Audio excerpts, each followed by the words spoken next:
भी यदि बाधा हो तो दे दो केवल 5 ग्राम, रखो अपनी धरती तमाम, हम वहीं खुशी से खाएंगे, परिजन पर हंसी ना उड़ाएंगे। पर दुर्योधन वो भी दे ना सका, आशीष समाज की ले ना सका, उल्टा हरि को बांधने चला, जो असाध्य था उसे साधने चला। जब नाश मनुष्य पर छाता है, पहले विवेक मर जाता। सर इसमें दिल्ली बिल का सार है। सर हम न्याय की गुहार लगाने आपके सामने आए हैं, अपने हक मांगने आए हैं, अपने हक से ज्यादा मांगने नहीं आए। सर मैं अपने वक्तव्य को 3 भाग में बांटता हूं। पहला कि ये बिल कैसे एक राजनीतिक धोखा है, पॉलिटिकल फ्रॉड है। दूसरा, ये कैसे एक संवैधानिक पाप है, कॉन्स्टिट्यूशनल सिन है। और तीसरा कि ये एडमिनिस्ट्रेटिव लॉकजैम यानी कि प्रशासनिक गतिरोध दिल्ली में कैसे पैदा कर देता है। सर पहला, राजनीतिक धोखा। यह कहानी है सर 1977 से लेकर 2015 की। लगभग 40 साल का लंबा संघर्ष भारतीय जनता पार्टी ने दिल्ली में पूर्ण राज्य का दर्जा स्थापित करने के लिए किया। 1977 में जब 3rd मेट्रोपॉलिटन काउंसिल दिल्ली में था, उसमें जनता पार्टी की सरकार थी। उन्होंने मता पास कर कहा कि दिल्ली को पूर्ण राज्य का दर्जा बनाएंगे। लगातार पूर्ण राज्य की दर्जे की मांग करते करते करते करते ये 1989 का लोकसभा का मैनिफेस्टो में बीजेपी का लाया हूं। 1989 के मैनिफेस्टो में पेज नंबर 361 पे पॉइंट नंबर 10 पे ये कहते हैं, grant statehood to UT of Delhi. यानी कि 1989 से लेकर लगातार ये लोग दिल्ली को पूर्ण राज्य का दर्जा दिलाने की मांग करते रहे। यहां तक कि जब 1991 में कांग्रेस की सरकार ने दिल्ली में विधानसभा का गठन किया, उससे भी ना पर्याप्त मानते हुए लाल कृष्ण आडवाणी जी, मदन लाल खुराना जी सबने बयान दर्ज कराए कि यह भी दिल्ली के साथ न्याय नहीं है, दिल्ली को पूर्ण राज्य का दर्जा मिलना चाहिए और हम इसके लिए आंदोलन चलाएंगे। और लगातार इन लोगों ने संघर्ष किया, आंदोलन किया। सर 1999 में फिर अपने मैनिफेस्टो में बीजेपी ने, ये 1999 का मैनिफेस्टो है, ये जारी कर कहा कि हम दिल्ली को पूर्ण राज्य का दर्जा देंगे। Page number 132 point number 31, we will give full statehood to Delhi. Sir इन लोगों ने बड़ा आंदोलन चलाया, संघर्ष किया, सड़कों पे लाठियां खाई, न जाने क्या क्या किया दिल्ली को पूर्ण राज्य का दर्जा दिलाने के लिए। और अंततः वो दिन आया जिस दिन वाजपेयी सरकार के उप प्रधानमंत्री आदरणीय लाल कृष्ण आडवाणी जी इस सदन के भीतर एक बिल लाए, द कॉन्स्टिट्यूशनल अमेंडमेंट बिल 2003, जो दिल्ली को पूर्ण राज्य का दर्जा देता है। यह बिल आडवाणी जी इस सदन के भीतर लाए और कहा कि दिल्ली को अधिकार देने की जरूरत है, दिल्ली को पूर्ण राज्य का दर्जा भाजपा दिलाएगी। यहां भी बात खत्म नहीं होती सर। इसके बाद 2013 के अपने मैनिफेस्टो में बीजेपी ने कहा हम पूर्ण राज्य का दर्जा देंगे। इनकी जून 2013 में नेशनल एग्जीक्यूटिव की मीटिंग हुई, उसमें मता पास कर कहा हम दिल्ली को पूर्ण राज्य का दर्जा देंगे। यहां तक कि इनके सांसद डॉक्टर हर्षवर्धन ने बयान दिया कि जब आदरणीय नरेंद्र मोदी जी देश के प्रधानमंत्री बनेंगे, हम दिल्ली को पूर्ण राज्य का दर्जा देंगे। ये इन सब ने सर लगातार बातें कही और दिल्ली को पूर्ण राज्य का दर्जा दिलाने की मांग लगातार भारतीय जनता पार्टी दिल्ली वालों के सामने रखती रही। सर ये बिल सिर्फ संविधान का और लोकतंत्र का अपमान नहीं है, यह बिल लाल कृष्ण आडवाणी जी का, अटल बिहारी वाजपेयी जी का, मदन लाल खुराना जी का, सुषमा स्वराज जी का, अरुण जेटली जी का, सबका अपमान करने का और उनके 40 साल के संघर्ष को मिट्टी में मिलाने का काम करता है। सर मैं माननीय गृह मंत्री जी का बयान लोकसभा में सुन रहा था। उन्होंने कहा कि पंडित नेहरू ने यह बात रखी थी कि दिल्ली को पूर्ण राज्य का दर्जा नहीं मिलना चाहिए। मैं माननीय गृह मंत्री जी से कहना चाहता हूं, नेहरूवादी मत बनिए, आडवाणीवादी बनिए, वाजपेयीवादी बनिए और दिल्ली को पूर्ण राज्य का दर्जा देने का आज आपके पास ऐतिहासिक मौका है। दिल्ली को पूर्ण राज्य का दर्जा दीजिए। सर इस बिल को लाने का असल कारण क्या है, यह बिल क्यों लाया गया है? पिछले 25 साल में दिल्ली में 6 बार विधानसभा के चुनाव हुए। 6 के 6 चुनाव भारतीय जनता पार्टी बुरी तरीके से हारी। यहां तक कि 2015 और 20 में आजाद भारत के इतिहास की सबसे बड़े जनादेश की सरकार अरविंद केजरीवाल ने दिल्ली में बनाई। क्योंकि ये पिछले 25 साल चुनाव नहीं जीत पाए और अरविंद केजरीवाल और आम आदमी पार्टी के आने के बाद ये जानते हैं कि अगले 25 साल भी ये लोग चुनाव नहीं जीत पाएंगे, तो सरकार को नष्ट करने का काम कर रहे हैं। ना रहेगी सरकार और ना रहेगा चुनावों का महत्व, ना रहेगा बांस, ना बजेगी बांसुरी। लेकिन मैं आज इस मंच से भाजपा से अनुरोध करूंगा कि कम से कम लाल कृष्ण आडवाणी जी को न्याय दीजिए, कम से कम उनकी इच्छा पूरी करिए, दिल्ली को पूर्ण राज्य का दर्जा दीजिए। सर, मेरा दूसरा भाग कि कैसे ये बिल एक संवैधानिक पाप है। सर, पहली चीज, ये abuse of ordinance making powers है, आर्टिकल 123 जो संविधान का देता है। संविधान ये कहता है, और वाईवी चंद्रचूड़ साहब का AK Roy versus union of India एक बड़ा महत्वपूर्ण लैंडमार्क जजमेंट है, जिसने कहा कि ऑर्डिनेंसेस सिर्फ आपातकालीन और विषम परिस्थितियों में लाए जाएंगे। ऐसी कौन सी आपातकालीन और विषम परिस्थितियां आ गई कि आपको सुप्रीम कोर्ट के फैसले को 8 दिन के भीतर बदलना पड़ गया? दूसरा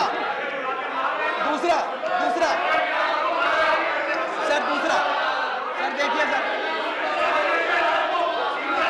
सर दूसरा सुप्रीम कोर्ट की दूसरा बिंदु, यह सुप्रीम कोर्ट का अपमान है। सुप्रीम कोर्ट के फैसले को 8 दिन के भीतर 5 जजों के संवैधानिक पीठ के सर्वसम्मति के फैसले को बदल के आज भारतीय जनता पार्टी ने एक मैसेज दिया है कि हम सुप्रीम कोर्ट को भी चैलेंज करते हैं, सुप्रीम कोर्ट के फैसले को भी नहीं मांगते, आपको जो ऑर्डर जारी करना है करो, हम चंद दिनों के अंदर ऑर्डिनेंस लाकर उस फैसले को बदल देंगे। They have challenged the majesty of the honourable supreme court. Sir, और मैं आपको ये कहना चाहता हूं कि आजकल जो ऑर्डिनेंस लाने की जो एक फेटिश इस सरकार ने देखी, चाहे वो लैंड एक्विजिशन बिल हो, चाहे वो फार्म बिल हो, चाहे ईडी के डायरेक्टर का एक्सटेंशन हो, जो ये सारी चीजें ऑर्डिनेंसेस के माध्यम से इन्होंने करी थी, इस बिल का हश्र भी वही होगा जो सारे पुराने बिलों का हुआ था।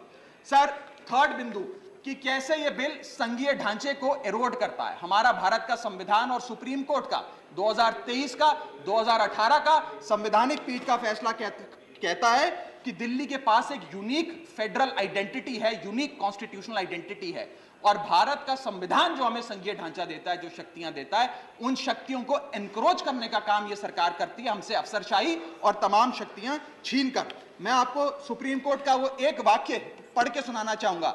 The majority in the 2018 constitutional जज bench held that while the NCT of Delhi could not be accorded with the status of a state, the concept of federalism is applicable to Delhi. हम पूर्ण राज्य नहीं है, लेकिन फिर भी राज्य का दर्जा एक संघीय ढांचे के परिप्रेक्ष्य में दिल्ली को मिलता है। उसके बाद सर, इन लोगों ने तो कमाल ही कर दिया, आज बिना संवैधानिक संशोधन लाए संविधान को बदल दिया, मात्र एक एक्ट ऑफ पार्लियामेंट से, जो आज तक शायद भारत के इतिहास में कभी नहीं हुआ। सर, इसके बाद यह बिल पार्लियामेंट्री अंडरमाइन करता है प्रिंसिपल्स ऑफ कलेक्टिव रिस्पांसिबिलिटी को। भारत का संविधान कहता है सर कि परमानेंट एग्जीक्यूटिव और पॉलिटिकल एग्जीक्यूटिव मिलके लेजिस्लेचर के प्रति जवाबदेही होंगे, ये प्रिंसिपल ऑफ कलेक्टिव रिस्पांसिबिलिटी है। इसमें से परमानेंट एग्जीक्यूटिव यानी कि अफसरशाही को छीनकर ये पूरी तरीके से कलेक्टिव रिस्पांसिबिलिटी का प्रिंसिपल जिस पे सरकारें चलती हैं इस देश में, उसे ध्वस्त करता है। और आखिरी बिंदु संवैधानिक अपराध का, ये ट्रिपल चेन ऑफ अथॉरिटी को तार तार करता है sir. Triple chain of accountability ये होती है कि अफसरशाही की जवाबदेही मंत्री को, मंत्री की जवाबदेही लेजिस्लेचर को, और लेजिस्लेचर की जवाबदेही जनता को। इसमें से अगर आप अफसरशाही हटा देते हो तो फिर जवाबदेही की जो ये ट्रिपल चेन ऑफ अकाउंटेबिलिटी है ध्वस्त हो जाती है। तो ये काम करके संवैधानिक अपराध एक प्रकार से सरकार ने किया है। सर, मेरा आखिरी भाग, ये कैसे एक एडमिनिस्ट्रेटिव हाराकिरी, एक एडमिनिस्ट्रेटिव गतिरोध पैदा करता है। ये कहता है सिर्फ उपराज्यपाल ही ट्रांसफर पोस्टिंग करेंगे एक समिति के माध्यम से, यानी कि अफसर अब मुख्यमंत्री की नहीं सुनेगा, मंत्रियों की नहीं सुनेगा। अगर अब दिल्ली में किसी के घर में बिजली नहीं आ रही, पानी नहीं आ रहा, किसी के बच्चे का स्कूल में दाखिला नहीं हो रहा, तो वो उपराज्यपाल के पास जाएगा, अपने मंत्री मुख्यमंत्री के पास नहीं जाएगा। क्या लोग जानते हैं उपराज्यपाल कहां रहता है? उपराज्यपाल कौन सी विधानसभा से चुनाव लड़ा, उपराज्यपाल ने कौन सा चुनाव जीता? लेकिन सारी शक्तियां एक चुनी हुई सरकार से निकालकर उपराज्यपाल को देता है। ये आगे कहता है सर ये बिल कि हम एलजी को सोल डिस्क्रिशन देते हैं, स्वयं के विवेक से फैसले लेने की तमाम शक्तियां। आज तक उपराज्यपाल और गवर्नर काउंसिल ऑफ मिनिस्टर्स की एड एंड एडवाइस से बाध्य थे, लेकिन यह बिल उपराज्यपाल को सुपर सीडिंग पावर देता है। आगे सर, यह बिल जितने भी ब्यूरोक्रेट्स हैं उन्हें एक जुडिशियल अथॉरिटी बना देता है। ये कहता है अफसरशाही तय करेगी कि मंत्री का फैसला सही है कि मंत्री का फैसला गलत है, और अगर अफसर को मंत्री का कोई फैसला पसंद नहीं आया तो अफसर मंत्री का फैसला लागू करने से मना कर सकते हैं। और सर, ये बिल अथॉरिटी, कमीशंस और कॉरपोरेशंस बनाने की, तमाम गठन करने की, नियुक्ति करने की शक्तियां सारी की सारी केंद्र सरकार को दे देता है, यानी कि सरकार की चाबी एक प्रकार से केंद्र सरकार को हाथ में पकड़ा देता है। सर, माननीय गृह मंत्री जी ने कहा था कि आम आदमी पार्टी एक सुपारी सी जितनी पार्टी है, एक सुपारी जितनी छोटी सी पार्टी है। सर, ये वो सुपारी जितनी पार्टी है जो आजाद भारत के इतिहास का फास्टेस्ट ग्रोइंग पॉलिटिकल स्टार्टअप कहलाती है। ये वो सुपारी जितनी पार्टी है जिसने 3 बार भाजपा को दिल्ली में हराया और 2 बार 2015 और 20 में आजाद भारत के इतिहास की सबसे बड़ी जनादेश की सरकार बनाई। ये वो सुपारी जितनी पार्टी है जिसने पंजाब में भाजपा को लगभग शून्य पर लाकर खड़ा कर दिया। ये वो सुपारी जितनी पार्टी है जो 10 साल में राष्ट्रीय पार्टी बनी। ये वो सुपारी जितनी पार्टी है जिसके 161 विधायक और 11 सांसद है। और ये वो सुपारी जितनी पार्टी है जिसका काम देखने के लिए first lady of United states of America और यूनाइटेड जनरल के पूर्व प्रमुख बान की मून आते हैं। सर, मैं आज अपने साथी जो आंध्र प्रदेश और उड़ीसा की सरकार चलाते हैं उन्हें कहना चाहूंगा, आपकी जरूर कुछ मजबूरियां रही होंगी जिसके चलते आपने ये फैसला लिया इस सरकार के इस बिल का समर्थन करने में। कुछ तो मजबूरियां रही होंगी, यूं ही कोई बेवफा नहीं होता। लेकिन मैं आपको कहना चाहता हूं कि आग जब लगेगी तो बहुत दूर तक जाएगी। राहत इंदौरी साहब का एक बड़ा महत्वपूर्ण शेर है, अगर खिलाफ है होने दो, जान थोड़ी है, ये सब धुआं है, आसमान थोड़ी है, लगेगी आग तो आएंगे कई घर जद में, यहां सिर्फ हमारा मकान थोड़ी है। लेकिन जब आपके घर में आग लगेगी, आम आदमी पार्टी आपके साथ खड़ी होगी, मैं आपको विश्वास दिलाता हूं। और सर, मैंने अपनी बात शुरू करी थी महाभारत के एक अंश से, मैं समाप्त भी महाभारत के एक अंश से करूंगा। सर, बीच कुरुक्षेत्र के मैदान में जब युद्ध प्रारंभ होने वाला था तो युधिष्ठिर ने शंखनाद करने से पहले एक घोषणा करी और कहा कि यह धर्म की लड़ाई है। मेरी सेना में खड़े मेरे पीछे जितने योद्धा हैं, अगर उन्हें लगता है कि धर्म मेरे साथ नहीं कौरवों के साथ है तो मेरी सेना छोड़कर सामने वाली मेरे दुश्मन की सेना में जाकर खड़े हो जाएं, उनकी ओर से युद्ध करें। और अगर कौरव सेना में कोई योद्धा है जिसे लगता है कि धर्म युधिष्ठिर के साथ है, पांडवों के साथ है, तो आप कौरवों की सेना छोड़कर मेरी सेना में आइए, मैं बाहें फैलाकर आपका स्वागत करूंगा। उस समय कौरवों का एक भाई युयुत्सु कौरव सेना छोड़कर पांडवों की ओर आया और पांडवों की ओर से युद्ध लड़ा। मैं उसी बात का जिक्र करते हुए आज इस सदन में बैठे तमाम सांसदों को कहना चाहता हूं, राज्यसभा काउंसिल ऑफ स्टेट्स है, हम लोग काउंसिल ऑफ स्टेट्स है, जहां ज्यादा जिम्मेदारी बनती है राज्यों के हकों की, अधिकारों की रक्षा करने की। मैं मांग करता हूं, आज आप लोग पार्टी लाइन से ऊपर उठकर, विचारधारा से ऊपर उठकर संविधान को बचाने के लिए, लोकतंत्र को बचाने के लिए इस बिल को हराइए। आज ये इतना असंवैधानिक और गैर कानूनी बिल अगर ये सफल हो गया तो हो सकता है आज के बाद आने वाले समय में ये लोग देश में चुनाव ही ना कराएं, चुनावी प्रक्रिया को खत्म करने से। बहुत बहुत शुक्रिया। Doctor Sasmit Patra, Thank you. 12 minutes. Honorable Chairman, sir, I rise to speak on behalf of the Biju Janata Dal. Sir, speaking on this bill in the Lok Sabha, our party's senior member of parliament and leader of the BJD parliamentary party in Lok Sabha, Shri Pinaki Mishra ji has already made our stand very clear and has made it very eloquently and succinctly expressed that the Biju Janata Dal's equidistant stand from the BJP and the Congress and the reasons for the same, and the fact that BJP is our principal opposition party. I reiterate and place on record that we are equidistant from the BJP and the Congress, and our principal opposition party in Odisha is the BJP. Our stand today does not change anything in that regard. Sir, BJD is in favor of this bill because it supports the constitutional standpoint of this bill and the Parliament's power to enact legislations and the Parliament's legislative competence to such matters. Sir, I need your protection, sir. You can imagine the kind of ruckus being made. I should be heard. 4.5 crore people in Odisha want to hear, whether people here want to hear or not. Honorable members, please keep calm. Thank you, sir.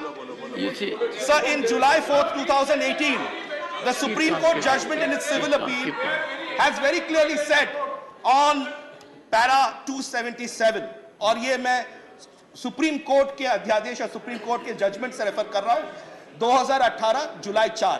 क्या कहती है supreme court? Supreme Court in the matter of civil appeal 2357 says, however, if the parliament makes laws in respect of certain subjects falling in the state list or the concurrent list, this is referring to Delhi, the executive action of the state must conform to the law made by the parliament. ये supreme court का judgement है, मेरा नहीं है। तो ये पहला विषय है जो मैं आपके पास रखना चाहता हूं, why the parliament has the legislative competence to bring something here. Second, 11th May 2023 sir, Supreme Court का judgment आता है in civil appeal again 2357 by Justice Chandrachud, Justice M.R. Shah, Justice Krishna Murari, Justice Hima Kohli and Justice Narasimha. Para 164 को मैं refer करना चाहता हूं, subsection C. What does the judgment say?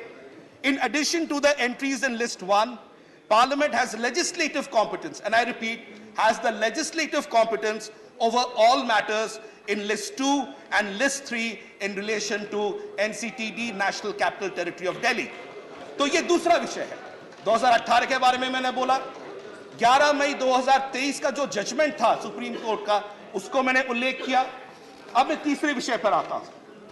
जुलाई 20, 2023, अभी कुछ ही दिन पहले सुप्रीम कोर्ट का और एक जजमेंट आता है इन रिट पिटीशन 678 ऑफ 2023। ये आता है chief justice Chandrachud, justice Narasimha और जस्टिस मनोज मिश्रा का। एंड ऑन पेज 10, पैरा 17, ये जजमेंट क्या कहता है आखिरी पैराग्राफ में? और ये क्या विषय था मान्यवर? ये विषय था कि दिल्ली एनसीटी ऑर्डिनेंस जो है उसको जो है आप स्टे प्रोवाइड करें, सरकार को बोले कि दिल्ली एनसीटी ऑर्डिनेंस को वो कहीं ना कहीं से इंप्लीमेंट ना करें। That was the prayer. तो माननीय सुप्रीम कोर्ट का जजमेंट आता है और आखिरी लाइन में supreme court says, and I quote, IA number 13050 of 2023 seeking a stay of the NCT ordinance is dismissed. तो स्पष्ट तौर से सुप्रीम कोर्ट ये जो प्रेयर किया है एनसीटी ऑर्डिनेंस के बारे में उसको डिसमिस कर देता है। तो ये जो बार बार कहा जाता है that the legislative power does not exist because the matter is pending, that is on a separate matter, not on the matter dealing with July 20th 2023.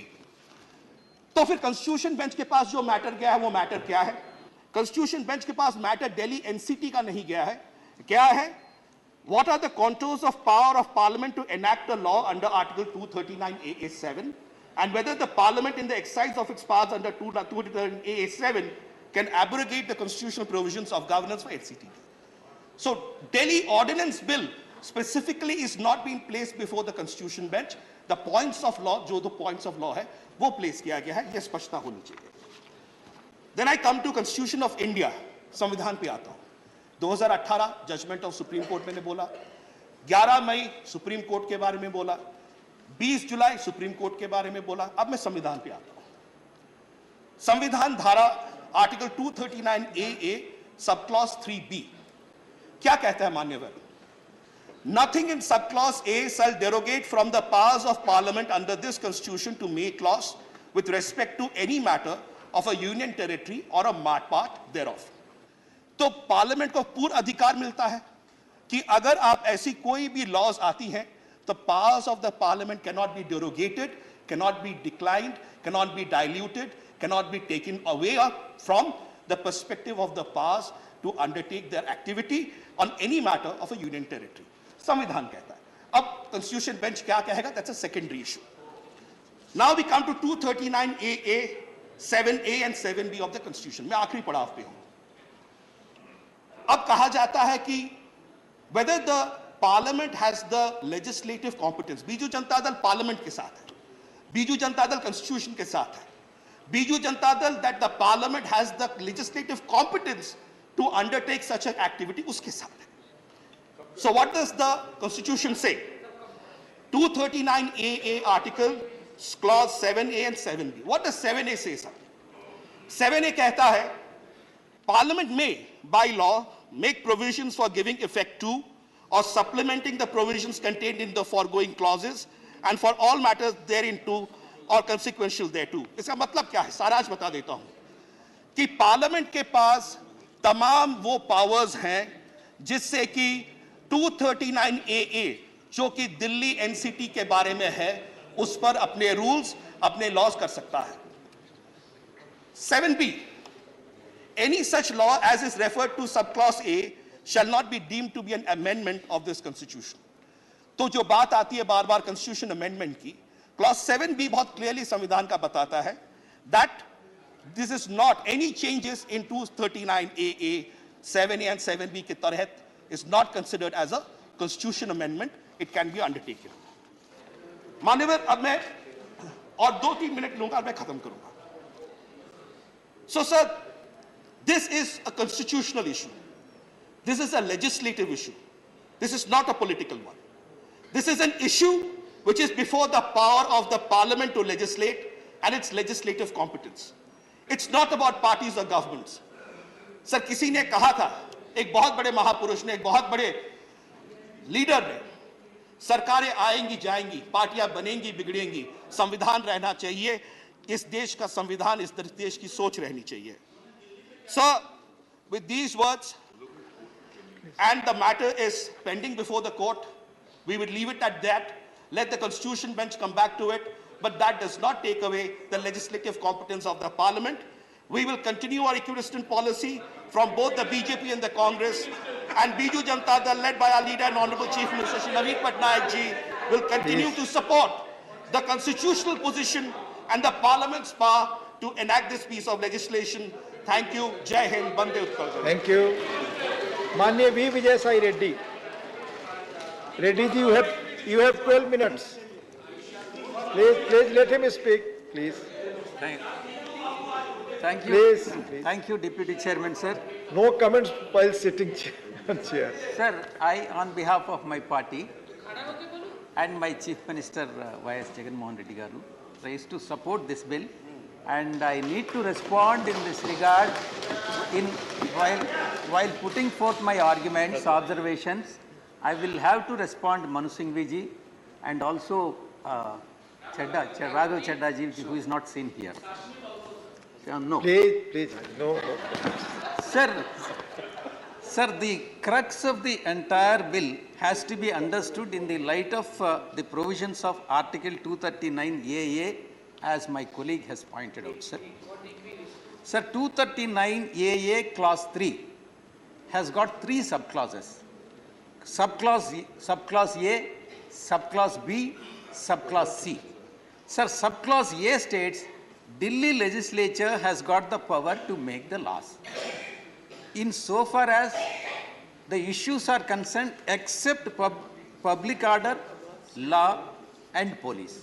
Sir, Subclause B states that Parliament shall have the power to make the laws with respect to any matter of our Delhi, any matter. Sir, the subclause C states that in the event of clash between the Delhi government and the Parliament, the law made by the Parliament shall prevail, and the law made by the Delhi government will become null and void. This is the Constitution clearly provides Parliament an upper hand when it comes to the making laws for Delhi. Therefore, the argument put forth by AAP and also the learned senior advocate Manu Singhvi ji observations are not will not stand before the law, sir. Then coming to the Supreme Court judgment, the second issue which I am dealing with, sir. Sir, on the issue, please, on the issue whether the Parliament can make the law on services in Delhi, that is the issue. The Supreme Court has categorically stated, quote in verbatim, the power of Parliament to enact the law granting government executive power over services is not in contention. It is now a settled position of law. So therefore, Supreme Court has not stated anything against the government or said any Parliament is not barred. Parliament is barred in making the rules in respect of services, sir. The second point, sir, hence on the issue whether Parliament can make the law to limit the executive power of Delhi government over services. In this regard, the Supreme Court has said, quote, sir, the executive power of Delhi government shall be subject to and limited to the executive power conferred upon by the central government, by the constitution or law made by the parliament, sir. So Supreme Court is very clear and very categorical, sir. The cumulative reading of these two observations of the apex court supports this bill. Therefore, YSR Congress Party supports this bill, sir. Sir, even the Supreme Court has noted in verbatim, sir, quote, the purpose of the Article 239 AA is to confer expanded legislative competence upon the Parliament when it comes to the Delhi, since it is a capital of the country and therefore must be dealt with different considerations. This is what the Supreme Court judgment is, sir. Therefore, the arguments that have been put forth by Honorable Senior Advocate does not stand for judicial scrutiny, sir. Sir, I'll have to oppose the. I'll have to counter Chadha ji, Raghav Chadha ji, sir. There has been a lot of controversy surrounding the bill, sir. This controversy has been created only by Congress Party, AAP and other supporting parties, that is IA. And it is an attempt to mislead the public for their own selfish political gain, sir. Sir, Deputy Chairman, sir, please listen to me, sir.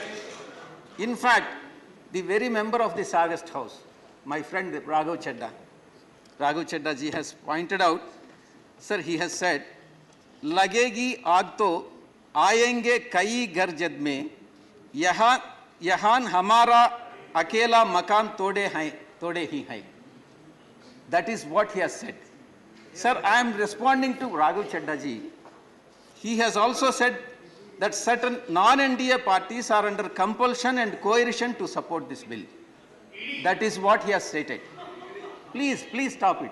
ED may come to you also. Don't. Please. Sir, Please, no. Sir, I would like to. No Madam, crosstalk, please. I would like to remind Raghav Chadha ji that the fire doesn't start just like that, sir. Fire doesn't start without fuel. It is Aam Aadmi Party which has put the fuel. That is the reason why whole confusion and the entire state of affairs which are prevailing now, sir. I would only advise the honorable member Raghav Chadha ji not to play with the fire, what he has referred to. Not to play with the fire, because the very fire which he has put forth may engulf, he himself may get engulfed in that, sir. Sir, it is clear, it is very clear that if this bill is passed, the Aam Aadmi Party, that is the official name, I have no hesitation to say that it is absolutely anarchy party, AAP. And to put it in Hindi, sir. Sir, no, I will not yield to you. No, sir. Nothing is Sir, the record will be checked. Let them get an opportunity. Whenever they get an opportunity, they can speak. Please take your I will not yield, sir. He is not yielding. I am not yielding. I am not yielding, sir. Please continue your speech. I will put one step forward and say, Tanashahi party. That is what they are doing now. Tanashahi party, anarchy party. What they are doing is that nothing but an anarchy, sir. Please take your Can seat. no longer Delhi for selfish and ulterior motives.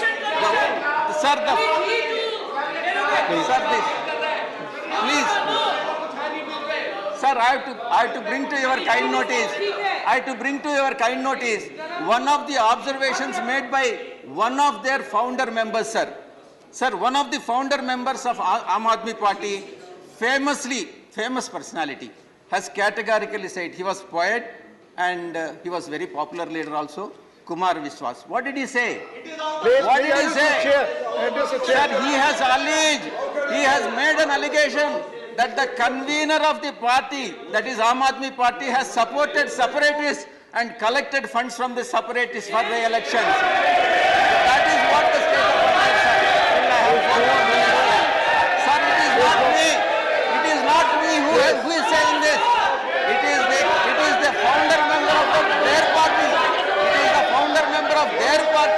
said it. Please, you know, Mani, please. Raghav Chadha ji, take your chair. Raghav Chadha ji, Take your chair, I will come please. to you. Please, There are some more issues. माननीय V Vijay Sai Reddy ji, Sir, आप जानते हैं माननीय chairman ने कहा जो भी बातें आप talking कहते हैं on उसको bill only, sir. सब्सिट्यूट करना पड़ता है यहाँ पे। Sir, I am talking on bill only. जो आप कहते हैं उसकी रिस्पांसिबिलिटी लेनी पड़ेगी। Raghav Chadha has commented on YSRCP. That is the reason why I am responding to him, sir. आपस में कमेंट ना करें, speak on the bill please. Please,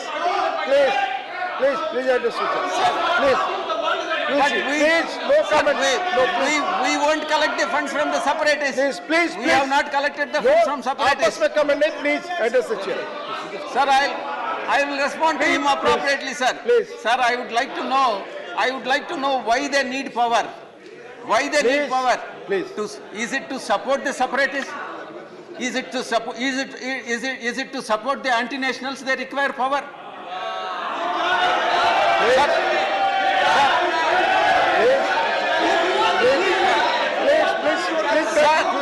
Please listen. Raghav Chadha ji, please listen.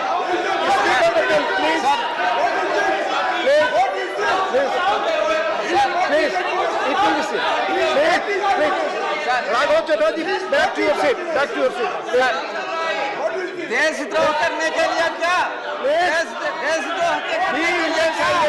I am asking you. V Vijay Sai Reddy ji, address Sir, your chair. many members like me would like to know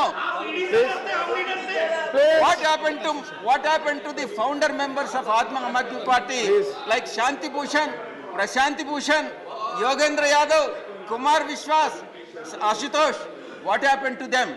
It is their opportunistic politics, and because of that they have backstabbed them, and then they have unseated them, and these people have captured the power, and I have no hesitation to say they don't fit to rule the Delhi government, sir. And finally, I would like to say one thing, sir, that Delhi is not belonging to Aam Aadmi Party. Delhi belongs to every citizen of this country. Every citizen of this country. Delhi, we have every right. And if at all something happens to Delhi, Please go back to your seat. Please, दूसरे की seat पर न बैठे. Please go back to your seat. Please. Address. माननीय V Vijay Sai Reddy ji, address to the chair. yes, Please. sir. Sir. Or no cross talking. Okay, sir. Please. We are. Sir, I am here to debate whether the bill is constitutionally valid, not the politics of Aam Aadmi Party, sir. Right.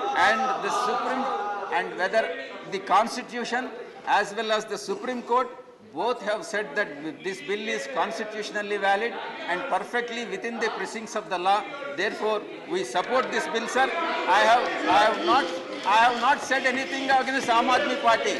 I am just bringing it to the notice of this august house what their founder members have said. What their founder members have said. And I reiterate once again that absolutely anarchic party, Mr. Pathak, please. absolutely anarchic party Mr. Sandeep Pathak, can't act please. like this. Please. Thank you very much. Thank you. Thank you. Dr. Radha Mohan Das Agrawal. माननीय उपसभापति महोदय, मैं दिल्ली राजधानी राष्ट्रीय राज्य क्षेत्र शासन संशोधन विधेयक 2023 के समर्थन में बोलने खड़ा हुआ। महोदय, इस दुनिया में 3 तरह के लोग होते हैं। एक वो जो कोई भी परिस्थिति हो सत्य बोलते हैं, सत्यवादी हरिश्चंद्र। एक वो जो हमेशा सत्य बोलते हैं, कभी कभी मजबूरी में असत्य बोलते हैं, नरोवा हस्ती, धर्मराज युधिष्ठिर। एक सामान्य नागरिक होते हैं जो मजबूरी में सत्य भी बोलते हैं, कभी कभी असत्य भी बोलते हैं। 2013 के बाद इस देश के राजनीतिक परिवेश में एक नया प्राणी उदय हुआ है, जो गीता पर शपथ लेकर कहता है कि मैं झूठ बोलता हूं, झूठा ही बोलूंगा और झूठा ही बोलता रहूंगा, मैं उसका नाम नहीं लूंगा। अध्यक्ष महोदय, 2014 में जब यह पार्टी सरकार में आई थी तो दिल्ली के व्यापारियों ने बड़े समर्पण भाव से इसका समर्थन किया था। दिल्ली के व्यापारियों के साथ इन्होंने एक बैठक की। बैठक में दिल्ली के व्यापारियों को कुछ सपने दिखाए। क्या थे वो सपने? हम ready to use and shift market बनाएंगे। 2014 एक भी मार्केट नहीं बना। उन्होंने कहा कि हम दिल्ली के सारे बाजारों को मॉडल बाजार बना देंगे। एक भी बाजार मॉडल नहीं बना। उन्होंने कहा कि हम दिल्ली के बाजारों को, चूंकि लोडिंग और अनलोडिंग नहीं होती है, हम रिलोकेट करेंगे। एक भी बाजार रिलोकेट नहीं हुआ। उन्होंने कहा कि हम दिल्ली में बिजली का बिल कम करेंगे। सच्चाई यह है कि कमर्शियल का बिल दिल्ली में सारे अधिभार को छोड़ करके सबसे अधिक है, पूरे देश में सबसे अधिक है। 9 रुपए से लेकर के 14 रुपए तक का बिल देना पड़ता है। इन्होंने कहा हम दिल्ली में आएंगे तो दिल्ली का विकास कराएंगे। 9 साल के इतिहास में अगर नितिन गडकरी न होते तो इन्होंने एक भी फ्लाईओवर दिल्ली में नहीं बनवाया है। इन्होंने दिल्ली के व्यापारियों से कहा 10 मिनट की बारिश में आपके यहाँ पानी लगता है, हम इसका इलाज कर देंगे। आज की स्थिति यह है कि 10 मिनट तो दूर, 2 मिनट भी पानी बरस जाए तो पुरानी दिल्ली पानी में डूब जाती है। इन्होंने कहा कि हम आपके हाउस टैक्स को, चुप रहो, इन्होंने कहा कि हम हाउस टैक्स को कम करेंगे। सच्चाई क्या किया इन्होंने? कमर्शियल टैक्स को 3 गुना किया। और उपसभापति महोदय, यह अकेला राज्य है जहां व्यापारी कमर्शियल टैक्स भी देता है और अपने दुकान के सामने का कूड़ा उठाने के लिए 500 रुपए से लेकर के 5000 रुपए तक का शुल्क भी अदा करता है। इन्होंने वादा किया था कि हम झोपड़ी झुग्गी वालों को पक्का मकान बना के देंगे। सच क्या है? भारत सरकार ने करोल बाग में 8000 मकान बनाए और शिफ्ट किया। जब इनको मालूम हो गया कि झोपड़ी झुग्गे वाले इस पक्के मकानों में चले जाएंगे तो हम इनका शोषण करके इनका वोट नहीं ले पाएंगे, तब से लेकर आज तक इन्होंने भारत सरकार को दिल्ली में झोपड़ी झुग्गी के पक्के मकानों बनाने के लिए एनओसी तक नहीं दिया। अध्यक्ष महोदय, इन्होंने वादा किया था कि हम दिल्ली के 351 सड़कों को रेजिडेंशियल की जगह पर कमर्शियल परमिशन देंगे। सच यह है कि आज 9 साल हो गया, एक भी सड़क को इन्होंने रेजिडेंशियल से कमर्शियल में बदलने का काम नहीं किया। जब अभी चुनाव हो रहा था एमसीडी का, एक मुख्यमंत्री गाजीपुर के पहाड़ पर जाता है, कुतुब मीनार की ऊंचाई पर चढ़ता है, कहता है दिल्ली कूड़े से डूबी हुई है, एमसीडी हमको दे दो, हम दिल्ली से कूड़ा खत्म कर देंगे। और सच्चाई क्या है? बजट में व्यवस्था करने के बाद कितनी क्रूर है यह दिल्ली सरकार। इसने अपने ही एमसीडी के लोगों से कहा हमने बजट में व्यवस्था की होगी, लेकिन जो व्यवस्था 850 रुपए करोड़ की कूड़े को हटाने के लिए की है वो हम तुमको नहीं देंगे। अपने ही सरकार को इन्होंने पैसा नहीं दिया। अध्यक्ष महोदय, इन्होंने कहा था कि दिल्ली में व्यापारिक विस्तार करने के लिए हम झोपड़ी और हम ट्रेड फेयर लगाने का काम करेंगे। दिल्ली के व्यापारी आज भी इंतजार कर रहे हैं कि दिल्ली में कोई ट्रेड फेयर लगाने का काम ये लोग कर सकें। इन्होंने कहा था कि हम दिल्ली की यातायात व्यवस्था को बेहतर करने के लिए रैपिड रेल ट्रांजिट सिस्टम लाएंगे। 700 करोड़ रुपया खर्च करना था। अभी सुप्रीम कोर्ट ने कहा विज्ञापन पर 1100 करोड़ खर्च करने वाली ये सरकार दिल्ली के यातायात पर 700 करोड़ रुपए तक नहीं खर्च कर पाई। अध्यक्ष महोदय, इन्होंने इस प्रकार से दिल्ली के लोगों को धोखा दिया तो किया क्या? मैं बैठा था कोपू की बैठक में, अमर पटनायक जी हमारे मेंबर थे। उन्होंने कहा जल्दी जाइए, दिल्ली डूब रही है, पानी लग गया। मैं उठ करके भागा। मैं वेस्टर्न कोर्ट में रहता हूं, वहां पहुंचा। वेस्टर्न कोर्ट में पीने के लिए पानी नहीं था। मैंने पूछा ऐसा क्यों? बोला वजीरपुर सेंटर डूब गया, इसलिए पूरे दिल्ली को पीने का पानी नहीं मिलेगा। कैसी शर्मनाक स्थिति पैदा कर दी। पहली बार अध्यक्ष महोदय 2019 में 8 लाख क्यूसेक पानी छोड़ा गया था और दिल्ली में कोई भी बाढ़ नहीं आई थी। इस साल सिर्फ 3,59,00,000 क्यूसेक पानी छोड़ा गया और पूरी की पूरी दिल्ली डूब गई। इसलिए डूब गई कि इन्होंने काम भी नहीं किया। 2 साल तक सिंचाई विभाग की बोर्ड की इन्होंने बैठक नहीं की। बैठक की डेट तय की, दिल्ली ने मुख्यमंत्री ने आने का वादा किया, मुख्यमंत्री गायब हो गया। दूसरी महिला मंत्री पहुंची, वो भी गायब हो गई। आज तक इन्होंने दिल्ली को यमुना के बाढ़ से रोकने के लिए 9 साल की सरकार हो गई, किसी प्रकार की कोई व्यवस्था नहीं की। इन्होंने किया क्या? परिवहन बस घोटाला किया। इन्होंने किया क्या? उपराज्यपाल ने अभी 437 लोगों को निकाला है। कोई सलाहकार था, कोई रिसर्च फेलो था, कोई विशेषज्ञ था, कोई रिसर्च एसोसिएट था, कोई कंसल्टेंट था। और वास्तव में क्या था? कोई किसी विधायक का आसपास का था, उसका भाई था, कोई किसी मंत्री का रिश्तेदार था, कोई आप पार्टी का कहीं का कन्वेनर था।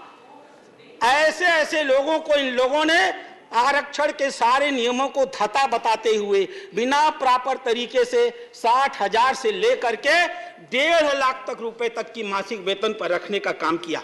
और सबसे बड़ी बात, दिल्ली के 150 ऐसे चौराहे हैं अध्यक्ष उपसभापति महोदय, जहां अगर आप जाएंगे तो आदमी अपने हाथ में तख्ती लेकर खड़ा रहता है दिल्ली के सरकार की उपलब्धियों को बताने के लिए। एक एक चौराहे पे 4-4 आदमी, उनको तनख्वाह दी जाती है 20,000, लेकिन चेक से दिया जाता है 4,000।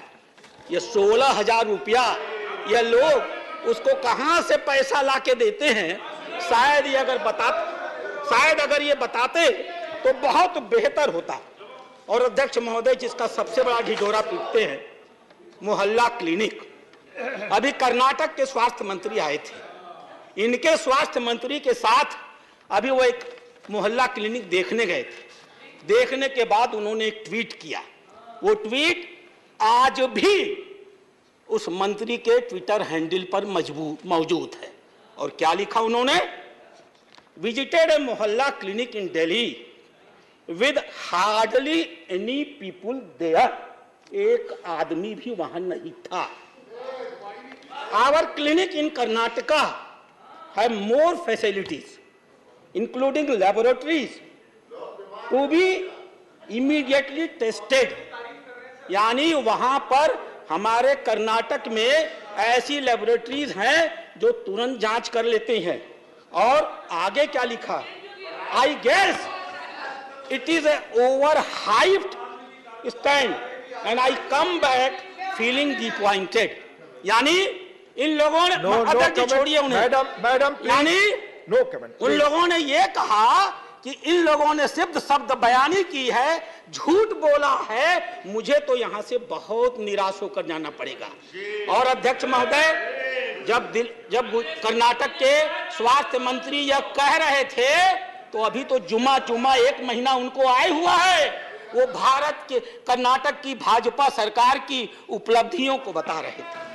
अध्यक्ष महोदय, उपसभापति महोदय, अभी माननीय सिंधवी साहब यहां बोल रहे थे और हमसे बता रहे थे मार्गदर्शक मंडल की बातों को मानो। थोड़ी भी शर्म होती। आज अगर ऊपर कहीं सचमुच पंडित जवाहरलाल नेहरू बात सुनते होंगे तो शर्म के मारे उनकी आंखें डूब जाती होंगी। इस सदन को यह जानना चाहिए कि दिल्ली को राज्य बनाने के संदर्भ में पंडित जवाहरलाल नेहरू का स्टैंड क्या था। अभी तिरुचि शिवा साहब चले गए, डॉक्टर भीमराव अंबेडकर की चर्चा कर रहे थे। इस सदन को जानना चाहिए कि दिल्ली को राज्य बनाने में डॉक्टर भीमराव अंबेडकर का क्या स्टैंड था। संविधान सभा ने एक कमेटी बनाई थी, उस कमेटी का एक निर्णय आया, पट्टाभी सीतारमैया कमेटी का। नेहरू जी इतने नाराज हो गए कि उन्होंने संविधान सभा की बैठक में जाकर कहा, अरे ये क्या बना के लाए हो? 2 साल में दुनिया बदल गई। दिल्ली की आधी से 3/4 संपत्ति भारत सरकार की होती है। हम दिल्ली को अलग राज्य का दर्जा कैसे दे सकते हैं?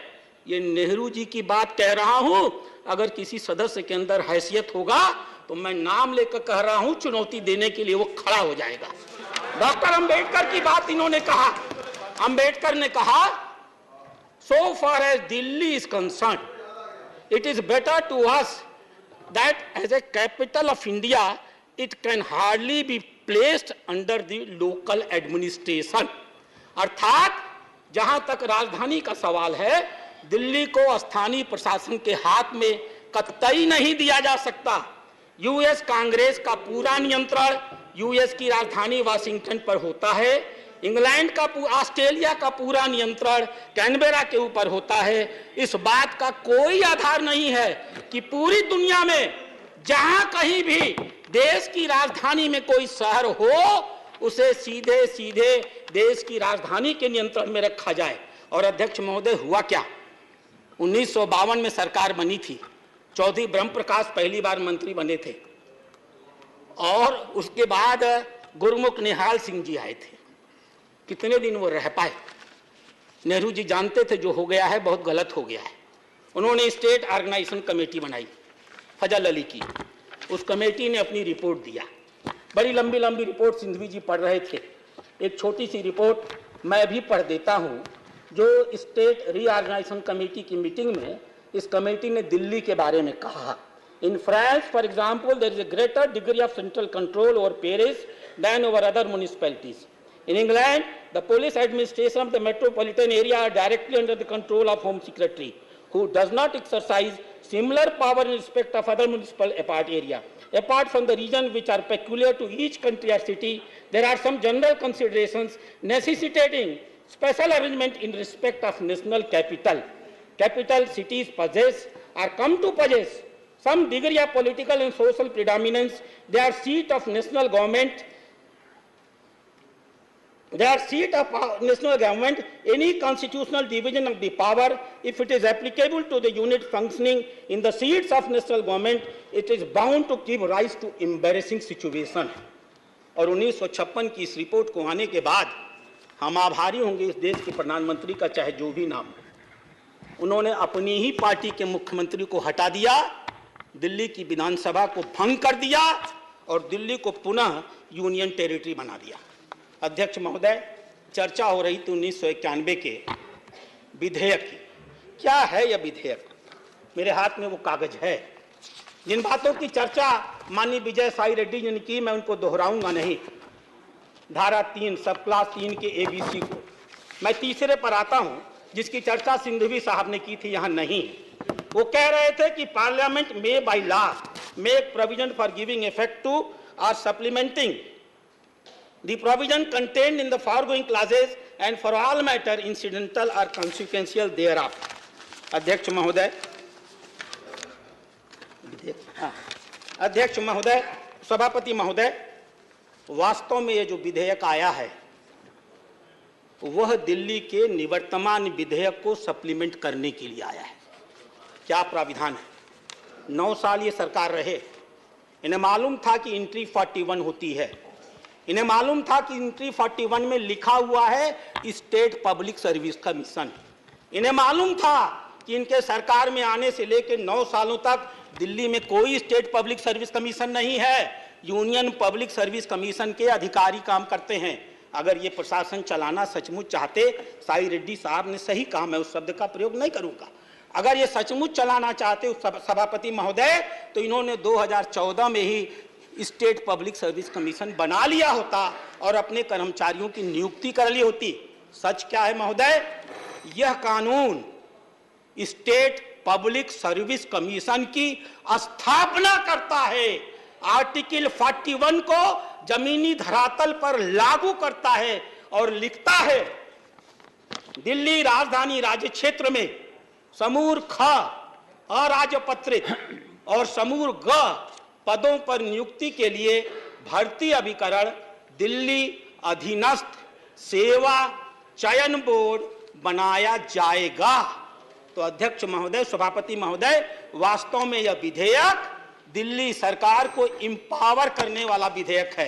मैं अब अपनी बातें खत्म करूंगा। आपने विपक्ष के नेता को सुना है, बड़े दिन बाद बहस हो रही है और अच्छी बहस हो रही है। थोड़ा देर हमको भी जैसे उन्हें बोलने दिया, मुझको भी बोलने दीजिए। अध्यक्ष महोदय, सभापति महोदय, ये लोग कोर्ट के निर्णय की बात कर रहे हैं। क्या है कोर्ट का निर्णय? पढ़ा है किसी ने? कोर्ट के निर्णय के 2 हिस्से मैं आपको पढ़ के सुनाना चाहूंगा। एक हिस्सा कहता है, ये लिखित निर्णय है मेरे पास, ये पूरी किताब है कोर्ट के निर्णय की, मैं शब्दों को साहित्य के आधार पर बोल रहा हूं। कोर्ट का निर्णय कहता है, the parliament has legislative competence over all the matters in the list 2 and the list 3 in relation to the NCTD, including the entries which have been kept out of the legislative Please domain. conclude. बस मैं समाप्त कर रहा हूं और अंतिम बात क्या कहा कोर्ट ने, ये लोग ले दही दे दही वाले हैं। Please conclude. कैसे? अंतिम लाइन सबसे, आप तो विधि विशेषज्ञ हैं, आपसे अधिक कौन जानता है हुजूर? उन्होंने कहा we have answered the issue refer to the constitution bench, हमको एक इशू रेफर किया गया है, हमने उसका जवाब दे दिया। बाय द ऑर्डर डेटेड 6 मई 2022, 6 मई 2022 को हमें एक इशू रेफर किया गया था, हमने उसका जवाब दे दिया। The registry shall place the paper of this appeal before the regular bench for disposal, यानी डिस्पोजल करने के लिए माननीय उच्च न्यायालय के इस निर्णय को आप जानते हैं सभापति महोदय, इसे रेगुलर बेंच में जाना था और वहां का निर्णय आना था, लेकिन यह रात में अधिकारियों के घर में घुसना, उनके यहाँ लाठी पोठी चलाना, अधिकारियों को मारना, सतर्कता विभाग के कागज निकालना। मैं खाली एक चीज जानना चाहता हूं, उन कागजों में था क्या जिसको ये निकाल के लाना चाहते? मैं धन्यवाद देता हूं इन लोगों को। अध्यक्ष महोदय, खुल चुकी है इनकी कलियत, जान चुके हैं दिल्ली के लोग, और आने दीजिए लोकसभा का चुनाव। ये दो मिल गए हैं जो आपस में ना, ये हमको समझाना चाहते हैं आत्मा की आवाज, ये हम भाजपा के लोग हैं, सिद्धांत से जीते हैं, आपकी तरह अवसरवादी नहीं है कि कल एक दूसरे को गाली देते हैं। कितनी शर्मिंदगी होती है। नेहरू जी जब सुनते होंगे कि ये हमारे परनाती महोदय हमारी पार्टी को डुबा करके ही मानेंगे। मैं इसी के साथ अपनी बातों को समाप्त करता हूं। Doctor K Keshav Rao. No sir, doctor K Keshav Rao, doctor K Keshav Rao, doctor K Keshav Rao, please. Thank you, sir. I stand disadvantaged. Coming in the serial of some 8 or 9, whatever I had to talk has already been taken over by Mr. Sanghvi and also Sukhendu. So I don't want to repeat what exactly the Supreme Court has said, what the Supreme Court judgment has said, and how to analyze it, and to tell you that what you have done, we are not at crossroads, we are at crossroads. Please, you understand, I am taking this serious. I am taking it in new plank, sir, because I don't want to repeat whatever has been said by Sukhendu and also Mr. Singhvi. What they said is right. It is a fraud played on the Constitution, this ordinance, and it is absolutely with a mollified intention they have done. I understand your concern also, sir, because Sukhendu was talking that you had a sardonic smile on your face. It's only because I know this House has all the right to take any legislation it wants. That is your stand, has been the day you took over as the Vice Chairman. But at the same time, its limitations also have to be understood. So that is why I will not take a stand on that. But I will only tell my friend here that we are not discussing the CBI, or we are not talking about any criminal law here. We are talking about a constitutional law which is coming to replace the ordinance, which again is a statutory thing. When we oppose it, it is called statutory resolution. We don't oppose it because we are opposing in a debate. We oppose the bill here in the ordinance bill as statutory. I don't know why Congress was so much worried when our Sai Reddy was speaking. Everybody has these compulsions, and Sai Reddy's compulsions you will never understand. So please understand the compulsions of each one. As you said, everybody, the compulsions include many things. I don't want to go into them. So politically we take a stand. But anyhow, sir, we have... I am always with Constitution, sir, with this party or that party. I have resigned as a CWS member, I have resigned as Congress. Sir, Lok Sabha has discussed this in detail. And the debate yesterday was very informative and erudite. Because I am not trying to take what Mr. Singhvi or Sukhendu has said, I would like to take the entire debate to a different flag, which you will appreciate, sir. But before doing that, let me also quote what the Home Minister has said in the Lok Sabha yesterday. He was surprised how all of them came together when they were not together at all. He was worried about this grouping. Let me tell you, I am not part of India. I am udhar bol raha hu. I am not part of INDIA. But at the same time, when our nation is threatened, when there is a threat on the border, all of us join together to face the enemy. Like that, today I have an enemy in somebody who is trying to subvert Constitution. This subversion, I am against that. I stand against you because it is the Constitution that matters, not your politics. Unfortunately, the speeches that are being made, the debate that was involving itself into, was all about politics. One blaming the other. That is not the question.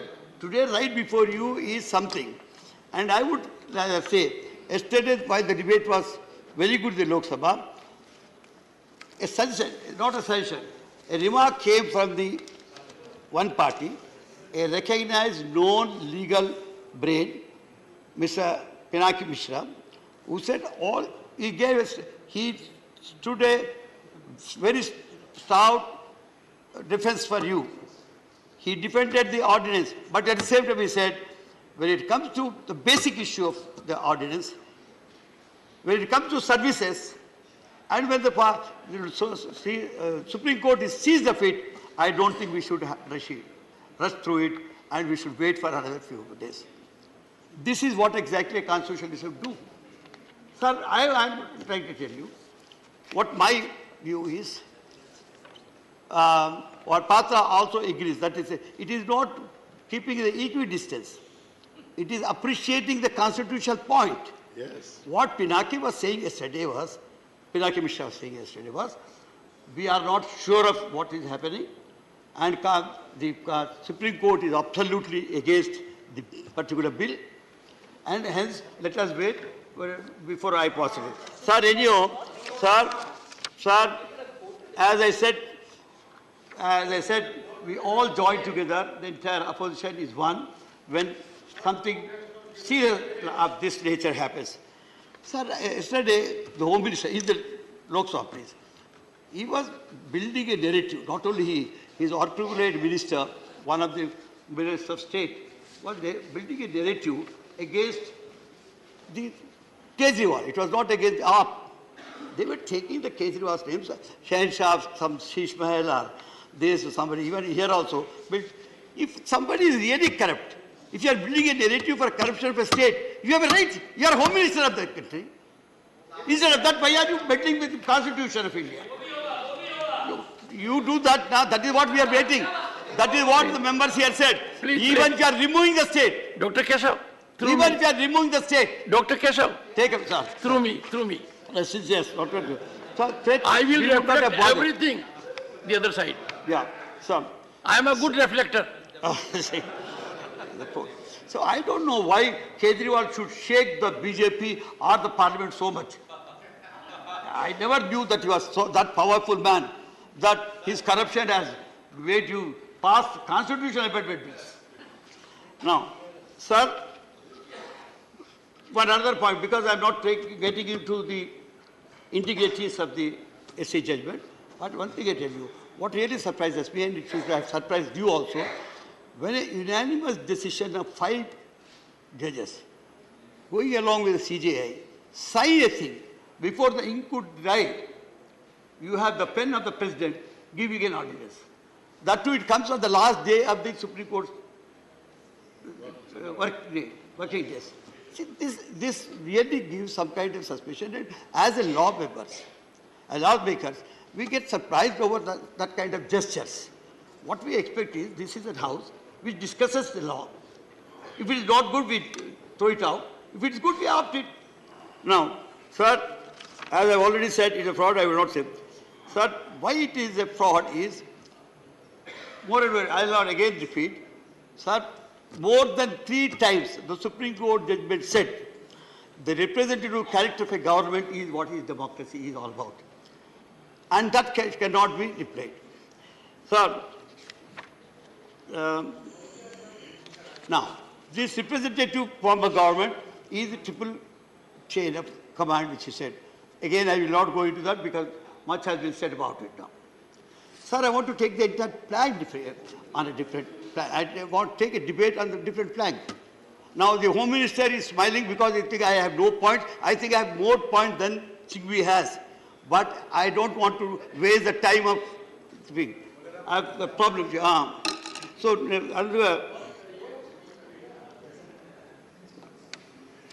Sir, I don't want to recollect or remind you of the Americans and the Supreme Court judgment. But when you read them together, in conjecture, you would understand what is exactly the constitutional morality is. I'll not able. So without constitutional morality, dharma can never be established. Constitution is our dharma. So without morality, that cannot be established. Sir, where are we leading to by giving all these kind of things? Before that, I also have to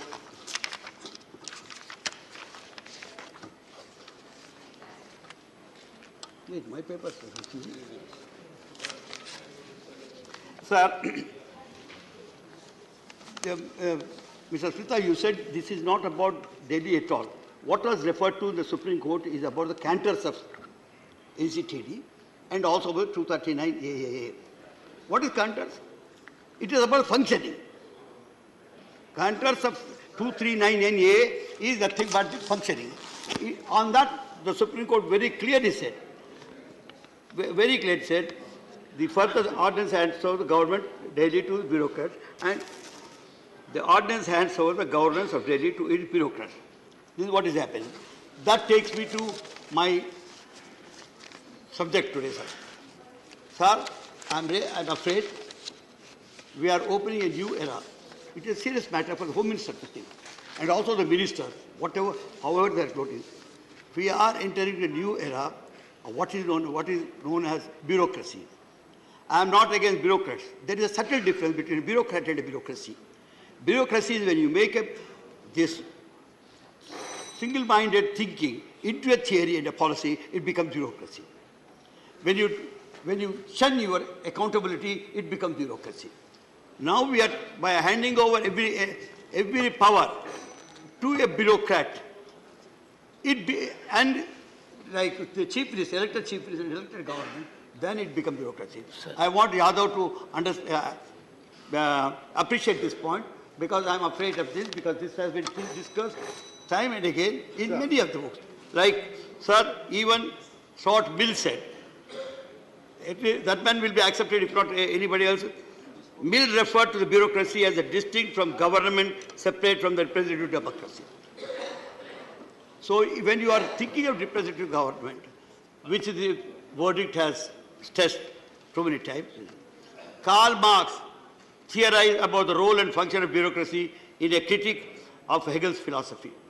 He said, you can depend on anything, but not on bureaucracy. Sir, I am afraid of one thing. Please understand. The students of history should understand.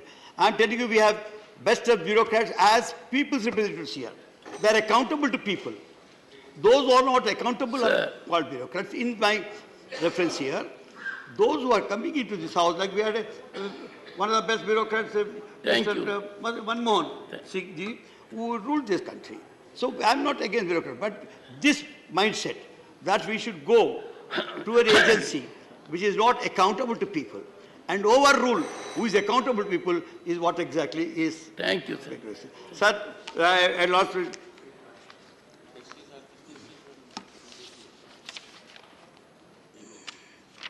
Sir, I am putting, but I will not take the names, but I have Mill and Wilson, Udo Wilson, and one answer to this problem is to say that bureaucracy has no place in all real democracy. Sir, time is over. So, yes, sir, you would appreciate, I would give a last sentence. Politics is an art of absurdities.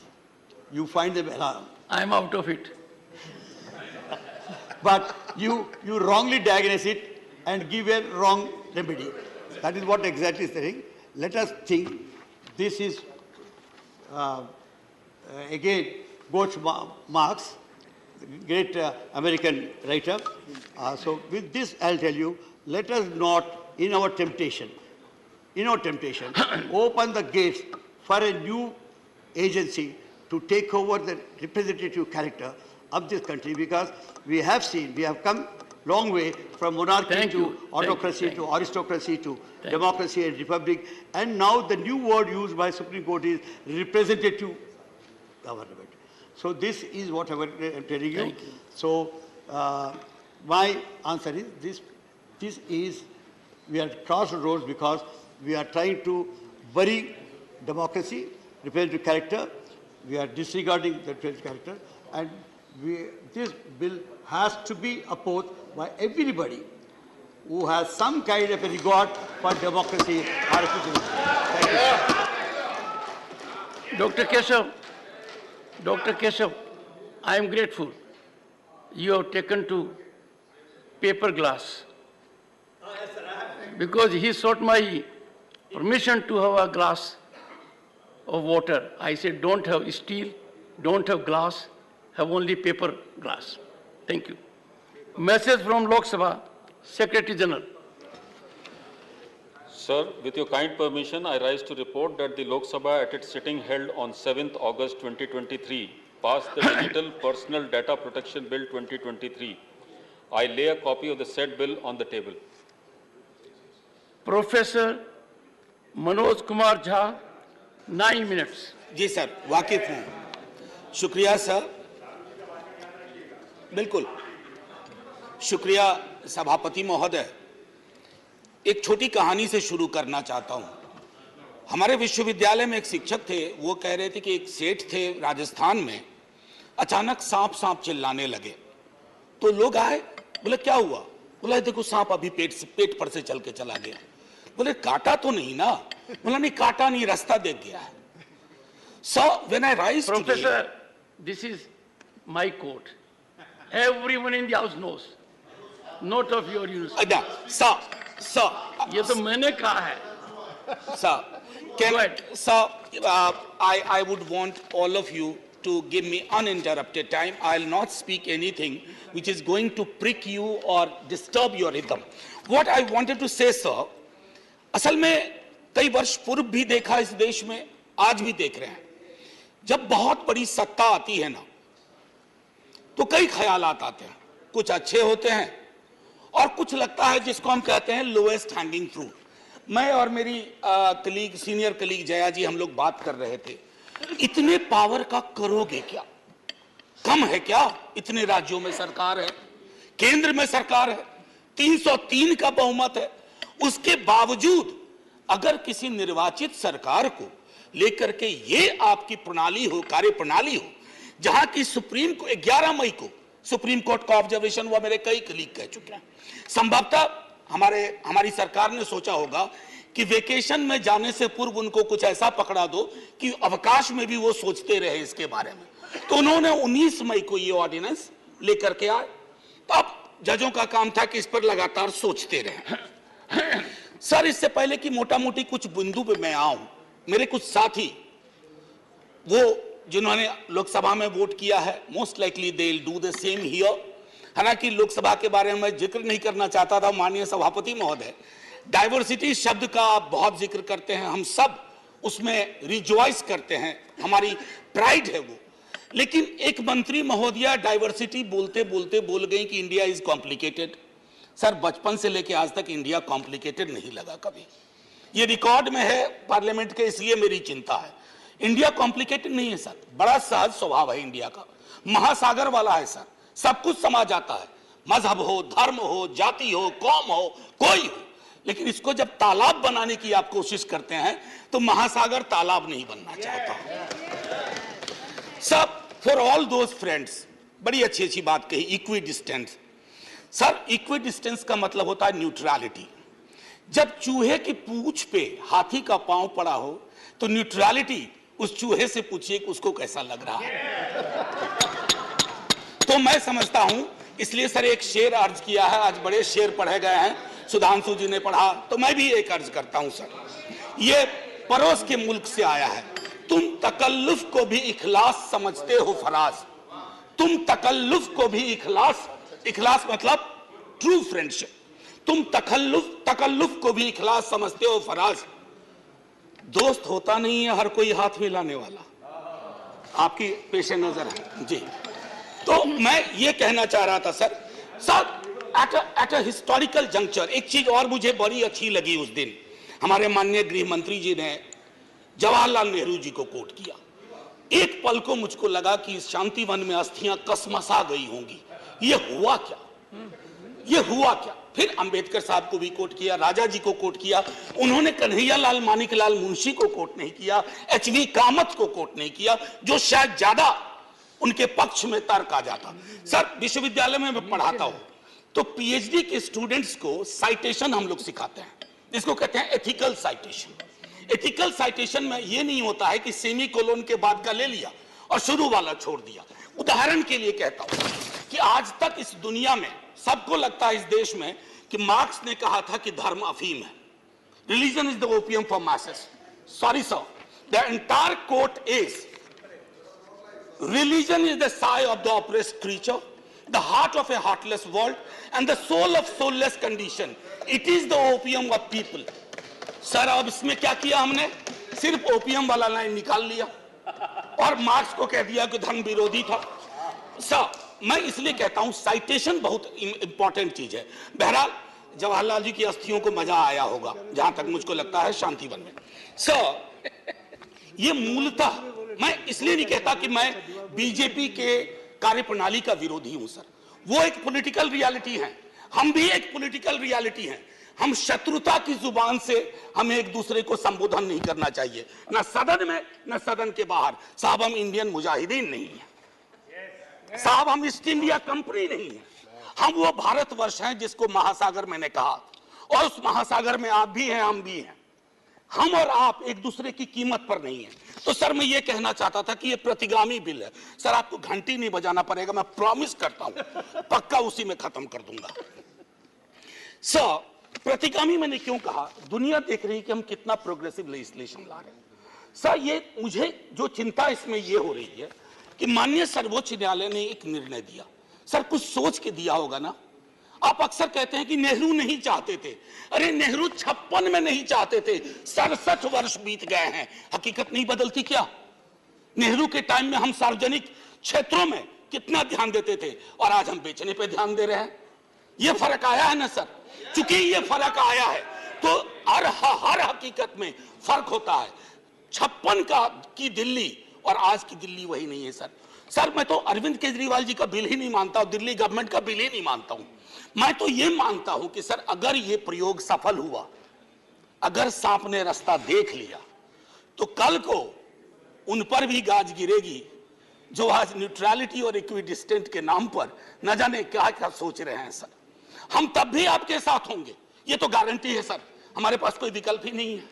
परेशान हताश लोगों के पक्ष में खड़ा होना, हम तो कश्मीर चल रहा था उस वक्त आम आदमी पार्टी ने कोई और पोजीशन लिया था, आज उनको समझ में आ रहा होगा कि क्यों उस वक्त वो पोजीशन लिया। और आज मैं ये कह रहा हूं कि कल को किसी राज्य के साथ होगा, हम आपके साथ होंगे। सेपरेशन ऑफ पावर को लेकर के मेरे कई कलीग कह चुके हैं, मैं कुछ नहीं कहना चाहता, बस ये 3 चीज कहूंगा sir.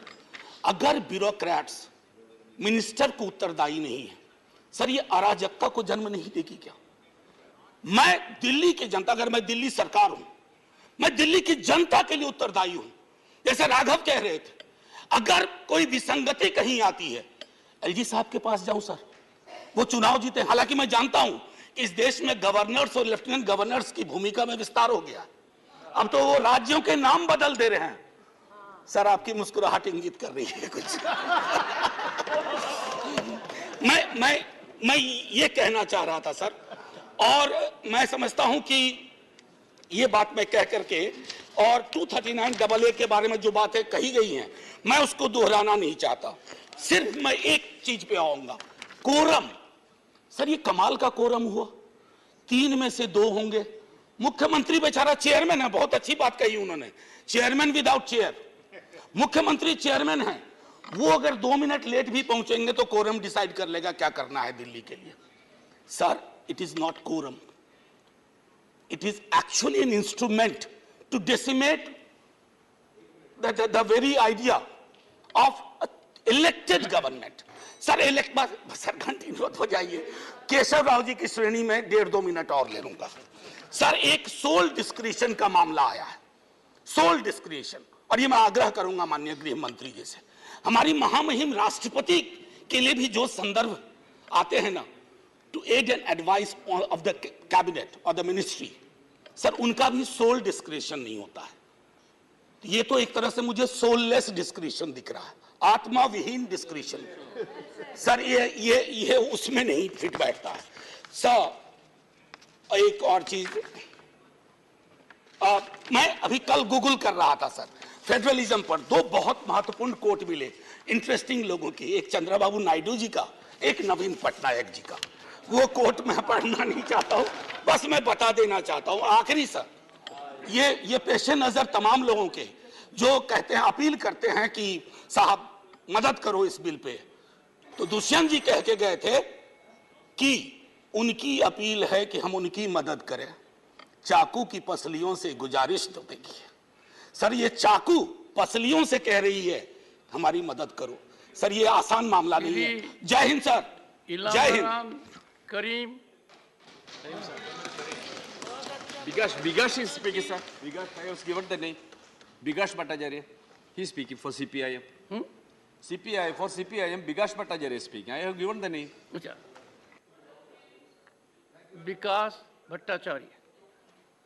Bikas ji, Chairman, sir, 7 minutes. I will finish before that. Yes. The 7 minutes starts from here. Sir, They end here. we are all rational animal. Human is rational animal. The difference is rationality and animality. This rationality has driven us to move forward. The human civilization has advanced step by step. We have never seen that the civilization has gone backwards. When the Constituent Assembly was discussing about the Constitution, you are well aware the role of governors were discussed. It was decided upon discussion the governor cannot be another source of power. Governors should act following the advice of the elected representatives and the representative of the government. This is a settled principle.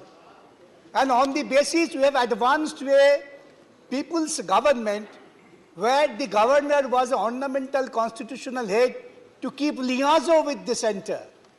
The basic principle was that the federal principle and federal governance as per our constitution is carried forward. When the constitution was adopted, then Delhi was not a state. That was the union territory. Like many others, I am not going to give examples. That rationality has driven us to go forward and advance to the stage that the Delhi would be a state with certain restrictions. And the people will have the right of governance through their representative. This was the advancement of the Constitution. That's why the Constitution Amendment and 239 AA was incorporated. Now what we see, we find today that we are going backwards. The governor or the bureaucrats, they are bound by the constitutional principle and constitutional morality to be answerable to the elected representative. That is the republic. That's the republic, democratic republic, the constitution makes us thought of. No question of this party and that party. That was the result of independent struggle.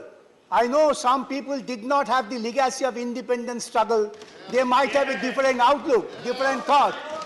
But this representative government is the outcome of independent struggle which the people fought, giving their lives, sacrificing lives, not surrendering their own right at the behest of the British mercy.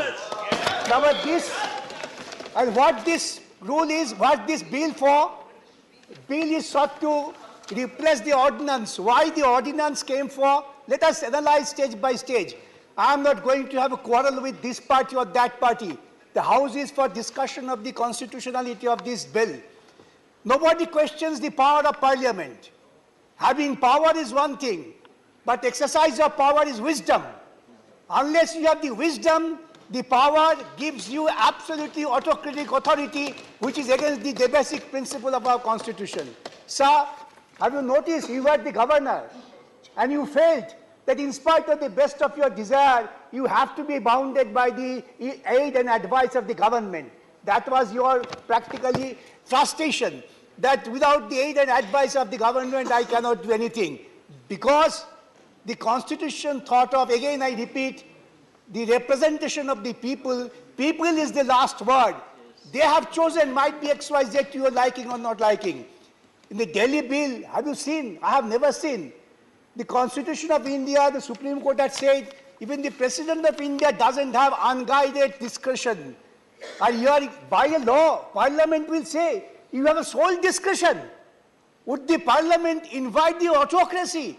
This Indian Parliament, this law invites autocracy. This law speaks of throw away the people's government. I appoint a bureaucrat, I appoint somebody of my choice, he will dictate. You will be subservient to this. Have you gone through this bill? This bill would take us to completely the stage of animality, not the stage of advanced humanity for which we feel proud of. We, the people of India, we thought of governance. I was reading this bill. It reminded me the 1926 Act of Kolkata Corporation, where the executive was the superior. Mayor was just a subservient force. That was thrown away by the people. Now, here also, we have, under the Constitution, created third tier of government. Democracy means distribution of power. Democracy means not centralization of power. These bills only empowers a particular individual. He might be a wise man, but maximum power without any guidance would lead him to an autocrat, not less than the Hitlerite autocracy, which will take us to a doom. I have already submitted.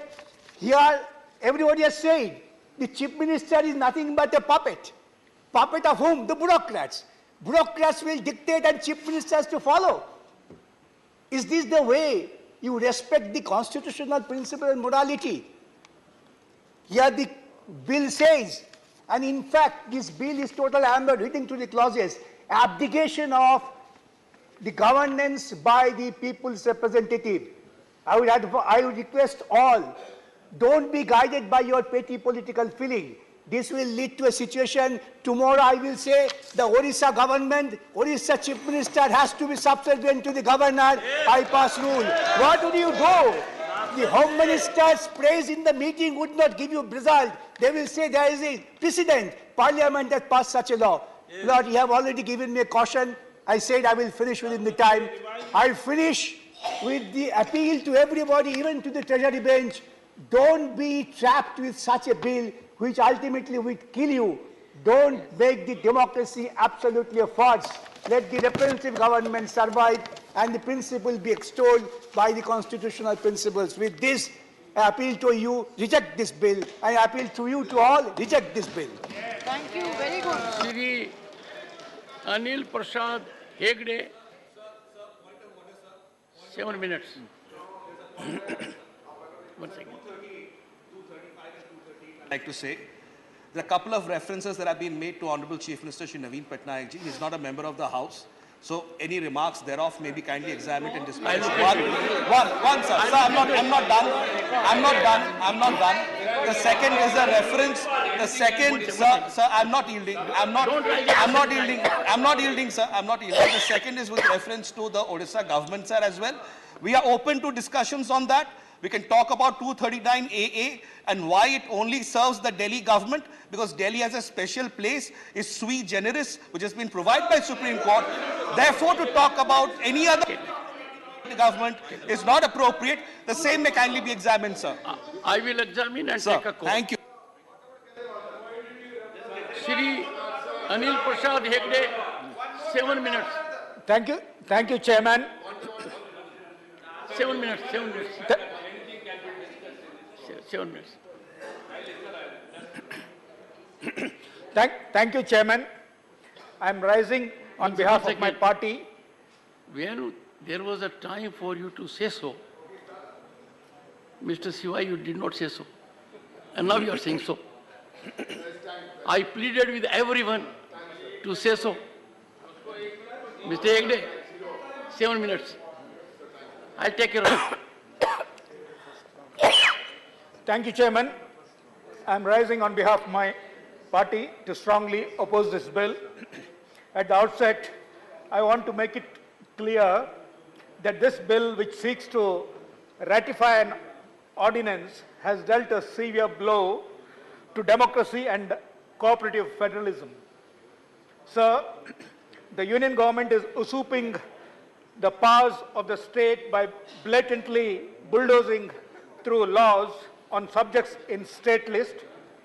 The government is also bartering the sovereignty of this country, sir. यह विधेयक दिल्ली का मुख्यमंत्री और 2 अधिकारियों को मिलाकर national capital civil services authority का स्थापना करेगा, जिसमें सिर्फ 2 लोगों का कोरम से इस अथॉरिटी का मीटिंग संभव है।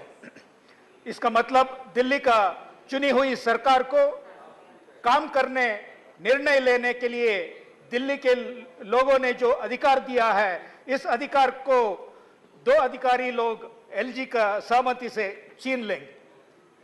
सर, ये कैसे अनडेमोक्रेटिक है? सर, पिछले सप्ताह इसी सत्र में बायोडायवर्सिटी एक्ट और फॉरेस्ट कंजर्वेशन एक्ट संशोधन बिल पास हुआ।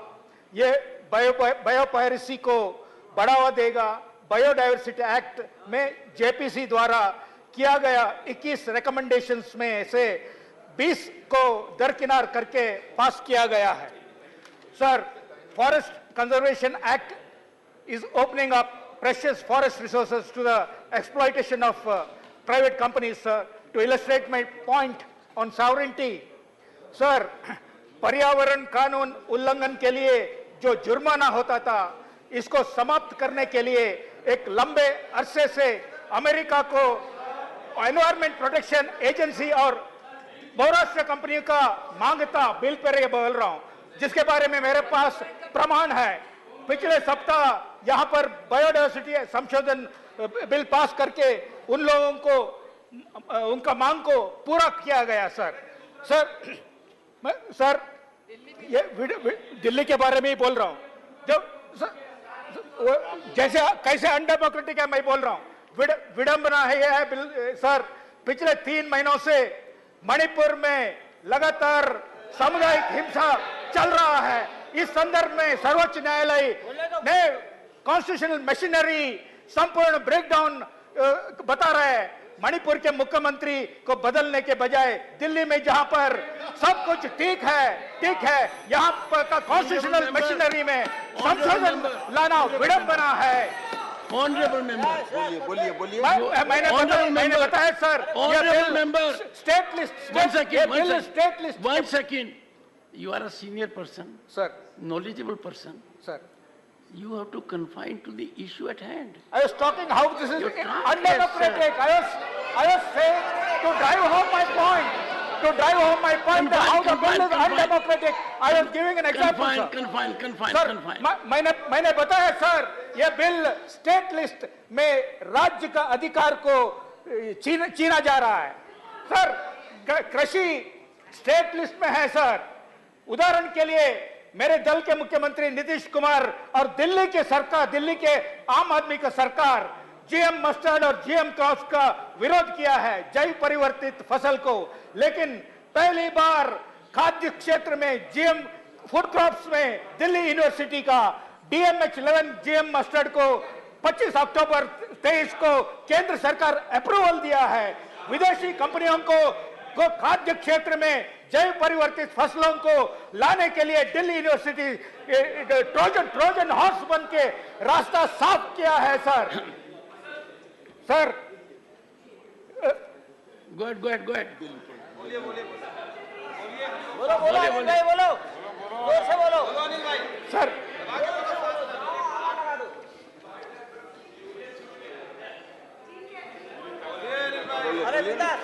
चलो आगे चलो। So 1 minute, sir.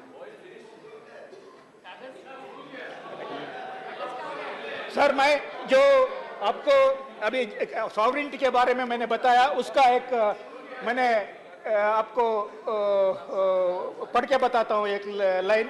सर, ये यूएस का एनवायरनमेंट प्रोटेक्शन एजेंसी का जो वहाँ का बराबर है, जो मिनिस्ट्री का बराबर है, ये बताता है कि this dialogue should be preceded by an analysis to be developed by EPA of India's current and relevant statutory provisions with a discussion of these interpretations and application in civil cases as well as specific recommended changes in the constitution. देश का संविधान में को बदलने के लिए America हमको कह रहे हैं सर, और environmental statutes, regulation that are necessary to establish civil judicial authorities. Sir, मैं इस बिल को मेरे पार्टी विरोध करता है सर। श्री जोश के money 4 minutes. 4 minutes. Thank you, sir. I raise to oppose strongly the Government of National Capital Territory of Delhi Amendment Bill 2023. As said by my colleagues, it is anti-democratic, anti-federal, and it is aimed to distract the proper functioning of the democratically elected government of Delhi. When you talk about democracy, it is centered around the other people. It is made for the people. But this bill is formulated by the bureaucrats, of the bureaucrats, and for the union government, which means the people are eliminated and the essence of democracy is vanished. Yes. The bill is nothing short of a disgraceful attempt to snatch the power from the hands of the people. The way the ordinance was sneaked in without any valid justification is nothing short of the abuse of power. Very bad. What is the objective of this bill? What is the emergency of passing or creating the ordinance? It is only a politically motive gain. The bill undermining the very essence of parliamentary democracy and the right of its citizen. It undermines the state's right and authority, turning Delhi into a mere puppet under the central government control. Yes, sir. The provision of the Honorable LG's sole discretion on matters recommended by the National Capital Civil Service Authority is a cruel joke on the concept of autonomy and self-governance. The bill is another betrayal of our democracy and federal system. So the bill is a systematic death blow to the democracy, is what achieved by this legislation. The central government, with the majority which they gained by decisive strategy, is now chopping the branch they sit. So we can cite a number of cases like, to establish this newly, the various bill which is passed in the parliament, the multi-cooperative society bill, the agriculture bill, and also the intruding upon the sovereign domain of the state and so on. All these are trying to crush the federal system of our country. Exactly. The bill also adds to the list of actions undermining the federalism in the country. Basically, we understand that BJP is not able to get the power of the state of Delhi from the people of Delhi democratically, that is through election. Hence, they are trying to curb the powers of the state government. The only question is, if BJP was in power in Delhi, would they accept this bill? I am sure that they will never ever think of it. Let me conclude by saying this bill and the ordinance is an insult to the spirit of the nation.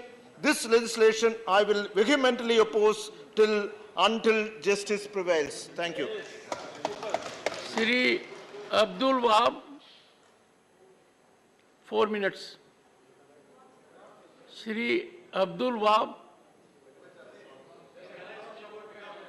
not present. Shri P. Chidambaram, Shri P. Chidambaram, not present.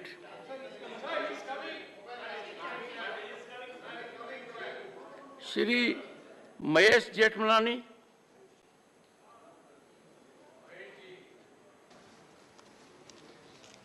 Honorable Chairman, I rise to support this very, very important bill.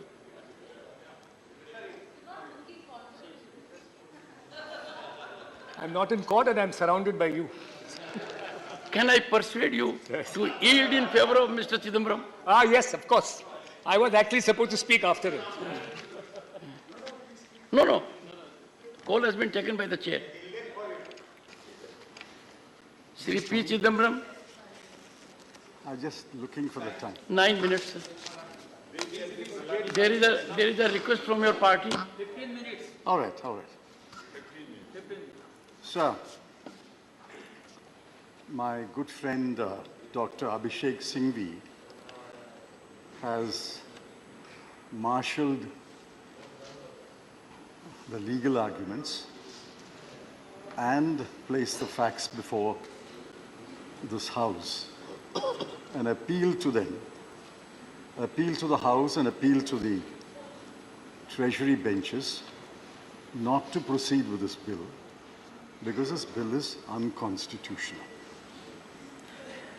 Now, I can understand the full-throated support given by the BJP, but what I do not understand is the half-hearted support extended by two of my learned friends representing the BJD and the YRCP. They know that this is unconstitutional. I think the law ministry knows it is unconstitutional. It's like a moth which burnt once when it approaches a fire, again approaches the same fire, and again approaches the same fire because it's a moth.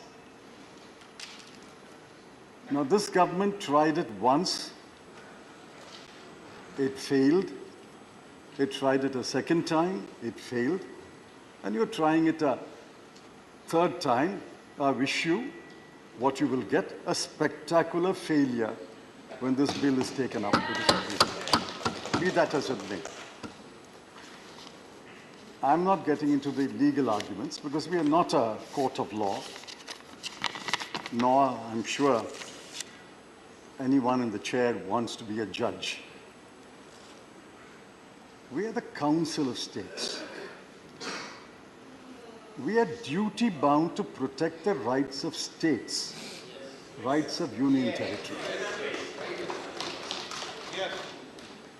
We are not representing an individual parliamentary constituency. I'm representing a state. Each one of my learned friends is representing a state. And collectively, we should represent all the states of India. What are we?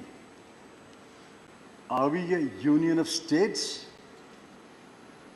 Or are we going to become a union of moth-eaten states? Or a union of moth-eaten union territories? Or a union of municipalities? Please remember the old dictum, no taxation without representation. That's the fundamental premise of a representative and parliamentary democracy. Delhi has, according to the figures I sourced today, 3.17 crore people. Now, the 3.17 crore elect a government. They elect a government to govern them, to take decisions on their behalf. The underlying premise is we are a representative and parliamentary democracy. You may ask me, Where are those words in the Constitution? Those words are in the Constitution. The magic words are that there shall be a council of ministers with the chief minister at its head to aid and advise the lieutenant governor. The words aid and advise is not some kind of a friendly advice. Aid and advise has a long constitutional history. Aid and advise means the real power is in the Council of Ministers. The LG exercises formal power. The real power is with the ministers of the government. The formal power is with the President of India. Aid and advise is magical words. What we are doing today is subverting the three magical words, aid and advice. Now, people are watching us. It's not only the 200 odd members in this house. People of Delhi are watching us. They will watch us today on television, on YouTube. They will know that this government is attempting to take away the real power of the elected representatives and put it in the hands of bureaucrats. Now, I asked in a tweet, and I'll ask this question. What is the merit you file with the bill? Leave alone the constitutional aspects. What is the merit you file? Is there merit in a three-member authority where two officers will constitute a majority and overrule the chief minister? Is there merit when two members of the three constitute a quorum, they can even call a meeting, hold a meeting without the chief minister? Is there merit that even if a decision is taken unanimously, the LG can overrule it?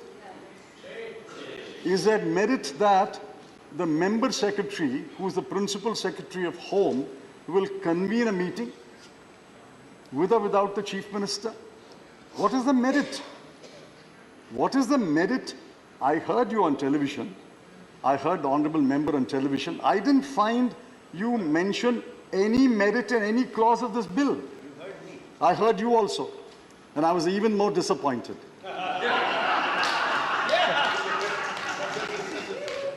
Therefore, what is the merit? What is the merit? What is the merit? What is the merit? What is the merit in this clause? They are sitting in the opposition. What is the merit in any clause? There is which clause has any merit in it? I would urge the honourable member to get into a groove that We are does not not getting into the invite. constitutionality. I'm saying, irrespective of the constitutionality, which clause has Sir, any you went on a merit in it? tangent, physically and thoughtfully. Therefore, the honourable member had an occasion to be on his feet. I would urge you to confine to that limit. Very well, this is my view. It is expected of you, sir. No, I have great respect for their view. All I'm saying is, I didn't find them point out the merit in the clause of the bill, irrespective of the Constitution.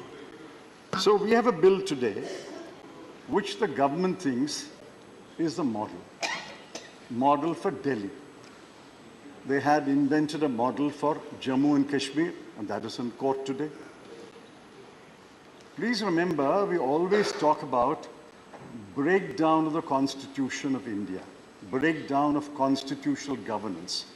Article 355, 356 speaks about breakdown of the constitutional machinery. What are we doing today? We are breaking the constitutional machinery. By passing this bill, by passing this bill, we are breaking the constitutional machineries envisaged. We broke it on 5th of August 2019 in Kashmir, divided a state into 2 union territories, and sending a chill in the spines of every state that any state can be broken into union territories. What are we doing today? We are breaking the constitutional machinery. Sir, honourable member, let me end by saying, while I endorse while I endorse whatever my good friend Dr. Singhvi said about the constitutionality, and there is another forum which will argue, please remember, you have no constitutional authority to pass this bill, be that as it may. You have not even a moral authority to pass this bill. Yes. The treasury benches, when did they last win an election in Delhi? 15 years, Mrs. Sheila Dikshit was chief minister. I think there were 2 or 3 lieutenant governors. Please 1 minute. conclude. 2 or 3 lieutenant governors, and I was home minister for a while. Never once did the present present arrangement come in the way of Mrs. Sheila Dikshit functioning as perhaps one of the best chief ministers of this country. Shri Mahesh Jethmalani. Just one minute. I asked you before I started, you said 10 minutes, therefore I'm speaking. It's not 10 minutes yet. 9 minutes. It's 9 minutes. It's 9 minutes. Sir, it's You said if I... Sir, Now, my problem when did the that BJP... everyone needs support of Jairam. When did the BJP last win an election? They won an election before 1998. 1998 to 15 years, Congress government was there. And after 2013, it's the AAP government. You won an election 25 years ago. What moral rights have you to speak for the people of Delhi and say this is what the people of Delhi want? This is not what the people of Delhi want. This bill must be rejected.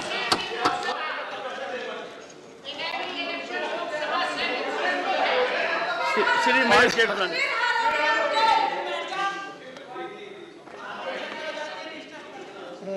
Honorable Chairman, I rise to support this bill. 1 second. Sir says it's getting louder. Decibel level has to be, is getting louder, sir. Yes, Mahesh Jethmalani. Sir, Dr. Singhvi, in his opening remarks, said that he made a lot of uncharitable comments, that this was a bill, hunkar ka natija, his exact words.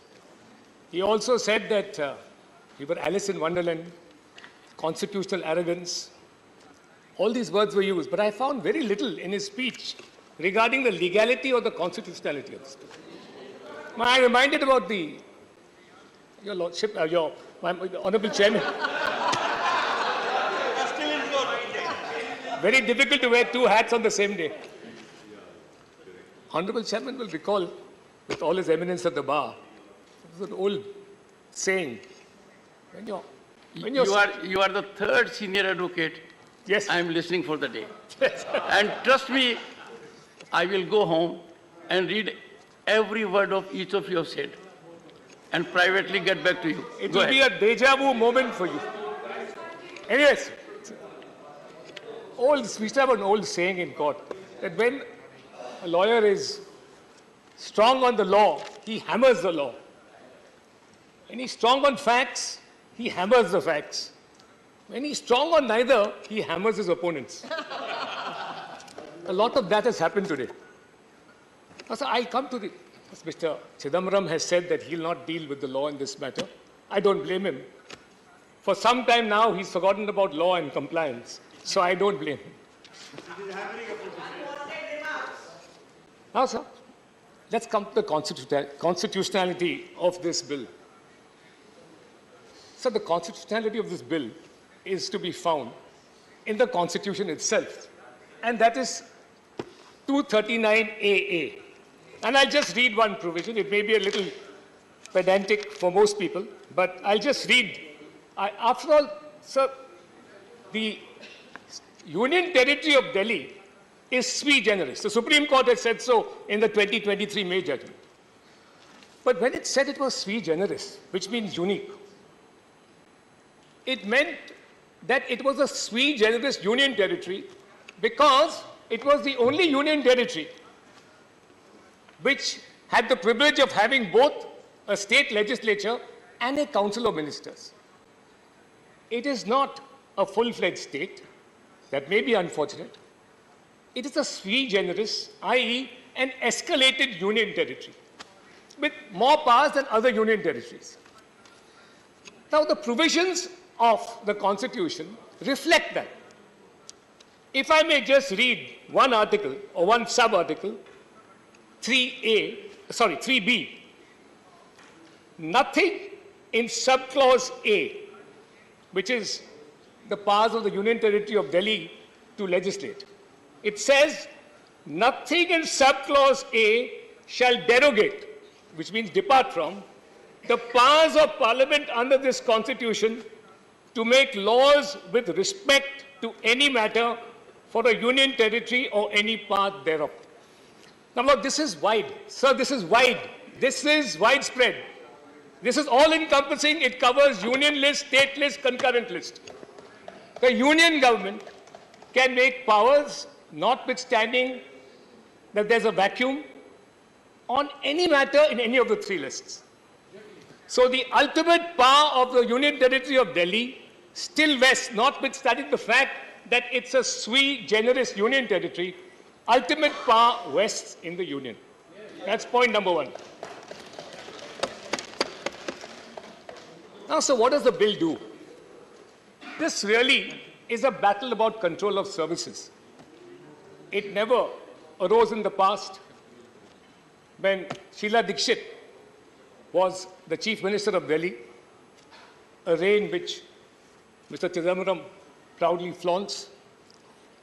There was no question that she never thought that it was necessary to give Delhi full statehood in all the 10 years that she was in power.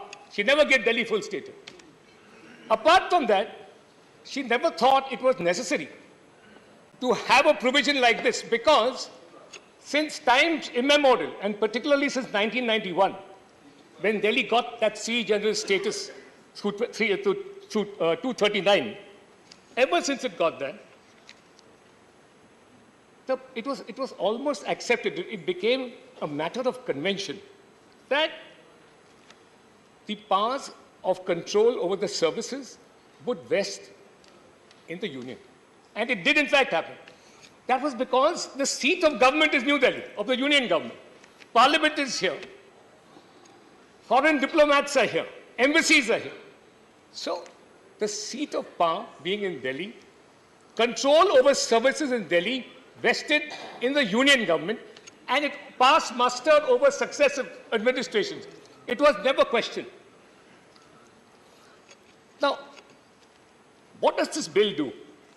This bill actually reflects the sui generis union territory status of Delhi. And I'll just read one provision. 45E is crucial. In the matter of transfer of postings, postings and transfer of the services, 45E creates a new body. It creates a body, an authority, known as the National Capital Civil Service Authority, to exercise powers conferred on and discharge the functions assigned to it under this part.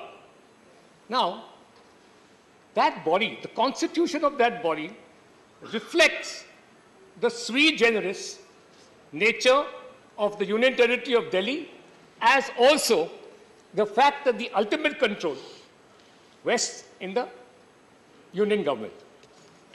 So, the authority referred to in subsection 1 shall consist of the following members, namely, the Chief Minister of the Government of National Capital of Delhi, who shall be the chairperson of the authority ex officio, and the other two members will be, so the Chief Minister of the Government of the National Capital Territory of Delhi is the ex officio chairman of the authority that will deal with postings and transfer.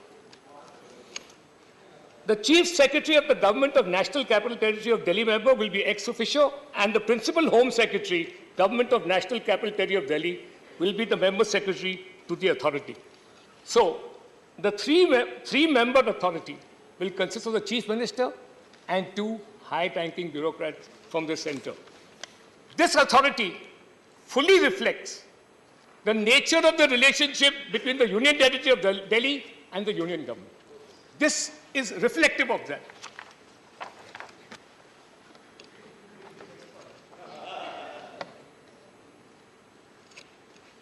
Now, sir, what is the reason for this departure, if I may say so? This has been going on, as I said, since 1991. Control postings of services is within the jurisdiction of the union government. I see none whatsoever.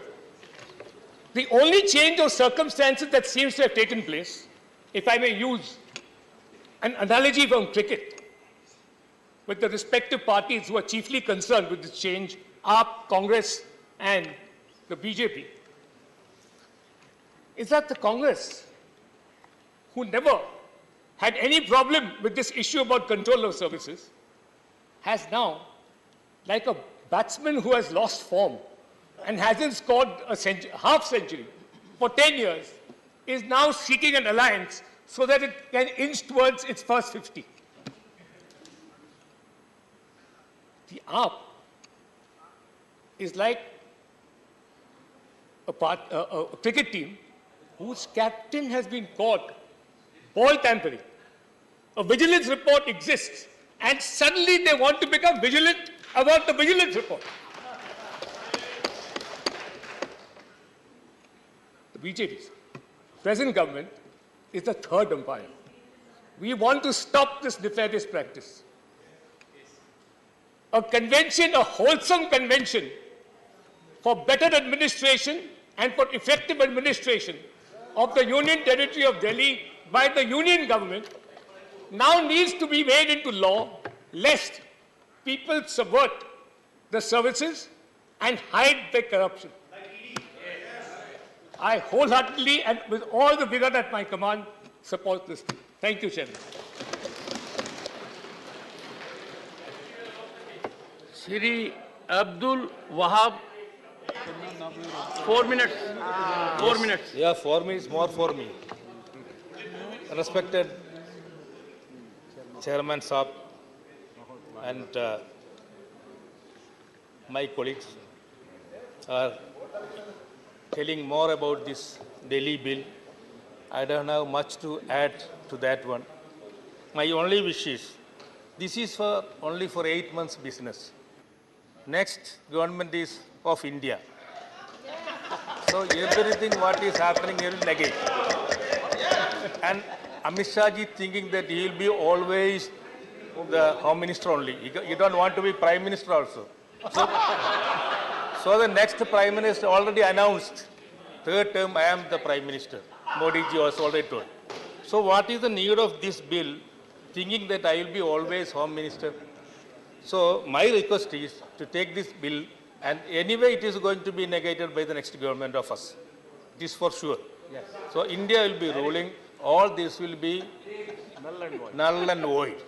So my request to Amit Shah ji, at this point of time, don't be in the history, don't be a villain instead of a hero. So what happened in Kashmir? This word is not good. Wedding is not using a word villain. Sorry, I am myself taking you back. See, all of I am us. withdrawing. One second. All of us have to exemplify our conduct. Yes. So that it could be emulated by others. Yes. It is good of you. I took back. It is good of you to take snipe shots, but in the process, maintain decorum. I didn't mean and that. dignity. Go ahead. It is expunged. Yes. Go ahead. So, my request to Amit Shah ji, it is happened in Kashmir and in here and maybe in Punjab tomorrow, I don't know. So whatever is happening in, our immediate solution should be in Manipur and Haryana and other places. So I request Amit Shah ji to interfere in Manipur more than in Delhi affairs, small affairs. Some officers changing this and all. But this gentleman, our chief minister, came as a, I am telling, as a hero. I was thinking that they are the B team of BJP before I was thinking. But now only I came to know they are not the B team of BJP. They are also want to rule Delhi as a chief minister. So I stop this one asking again to Amit Shah ji to repeal this bill. Thank you. Shri Ranjan Gagoi. Honorable members, it is the maiden speech of the honorable member.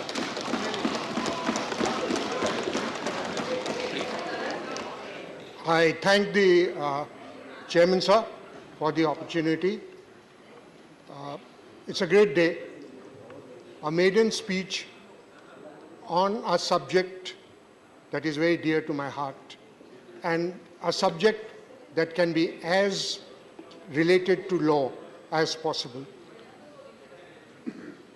So a maiden speech, I believe the chair is a little indulgent and gives a little more time, but I won't take much time.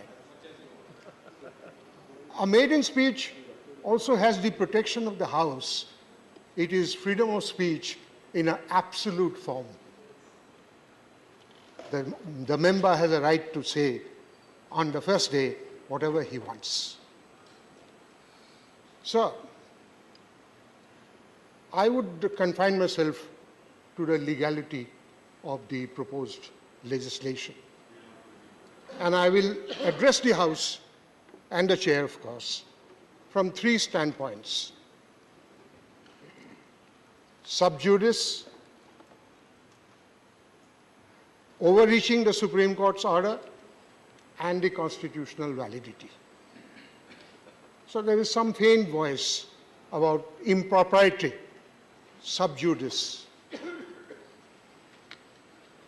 As a layman, it is not sub judice.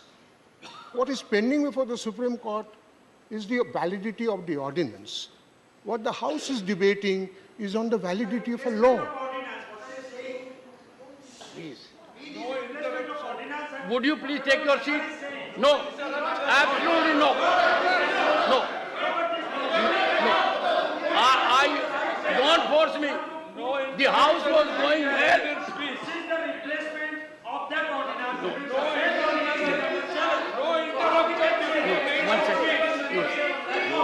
All right. Do you want me to go further?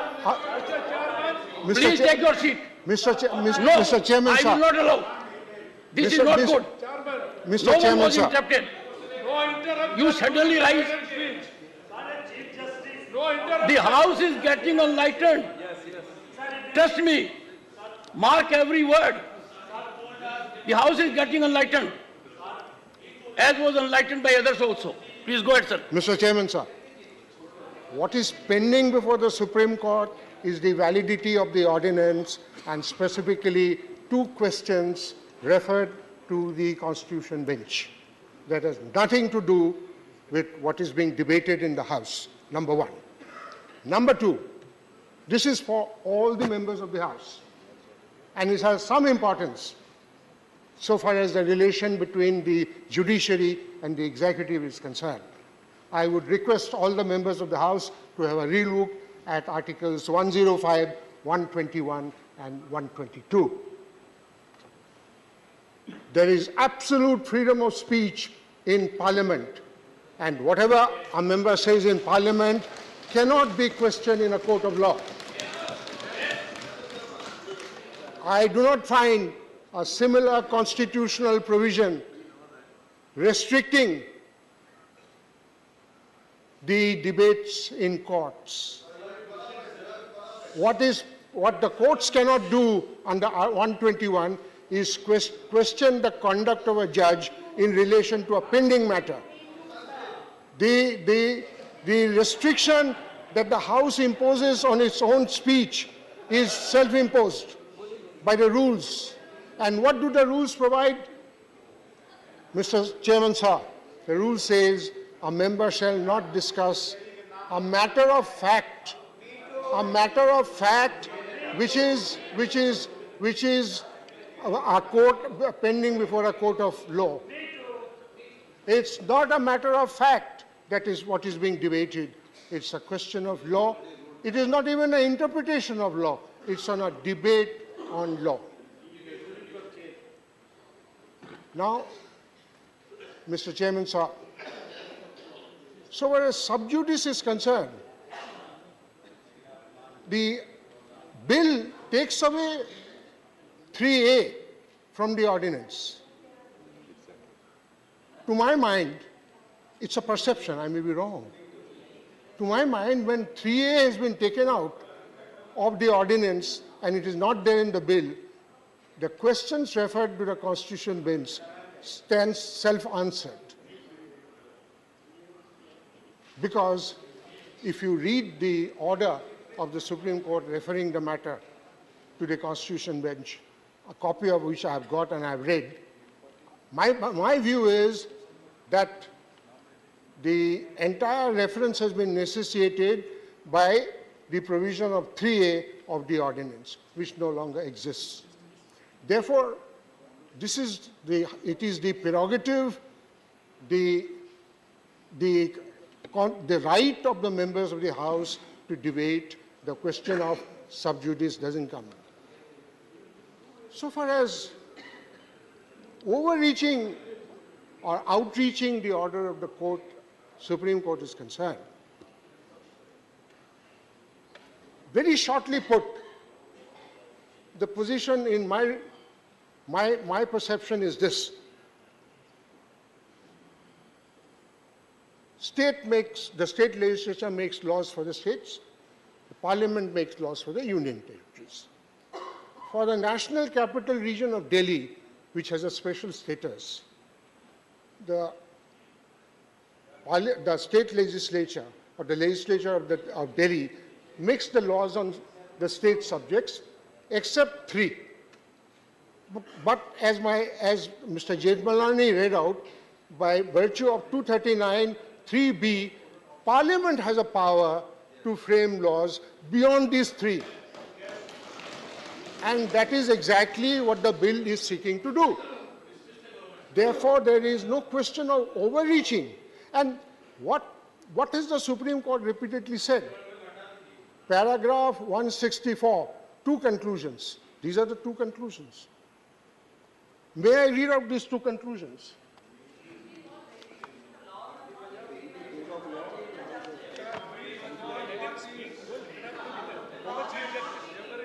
The legislative 164C, the Legislative Assembly of the NCTD has competence over entries in List 2 and List 3, except for the expressly excluded entries. In addition to entries in List 1, in addition to entries in the Union List, Parliament has legislative competence over all matters in List 2 and List 3 in relation to NCTD. This is the conclusion in paragraph 164C. Paragraph 164F, the executive power of the NCD with respect to entries in List 2 and List 3 shall be subject to the executive power expressly conferred upon the Union by the Constitution or by a law enacted by Parliament. So this is the conclusion of the Supreme Court. And therefore,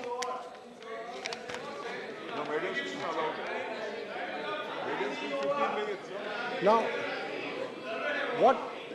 what has the Supreme Court repeatedly held in the 2018 judgment and the 2023 judgment? Precisely this. And I'm very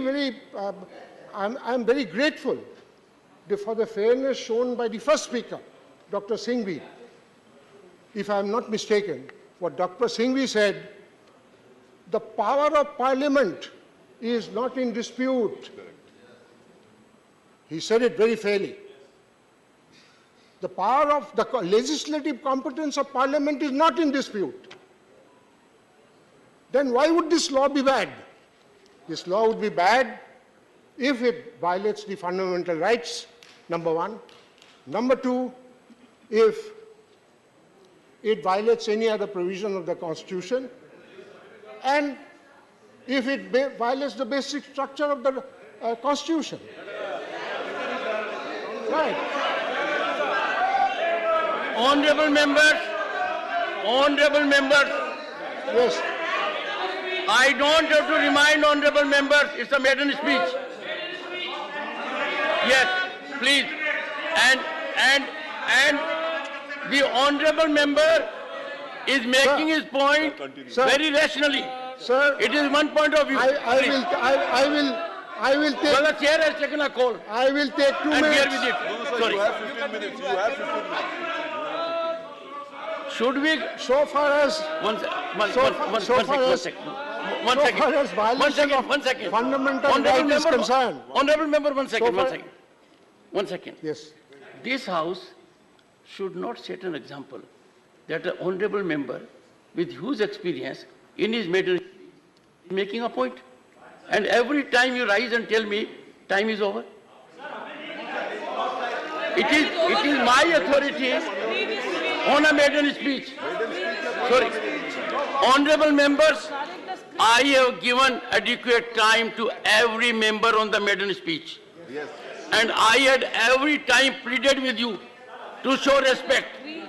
Merely because what the point is being made, it is required not to be registered, but to be digested. And you will have an opportunity to deal with it. We are getting input in this House from a very experienced legal mind. We got it from Dr. Singhvi. We got it from Mr. Chidambaram. We got it from Mr. Mahesh Jethmalani. We have to get also from Mr. Gagoi. Please, sir. In any case, Honorable Chairman, sir, I have come to the end of it. Violation of fundamental rights. The only fundamental right that can be violated is perhaps Article 14, and that too, the limited part of Article 14, that the law is arbitrary.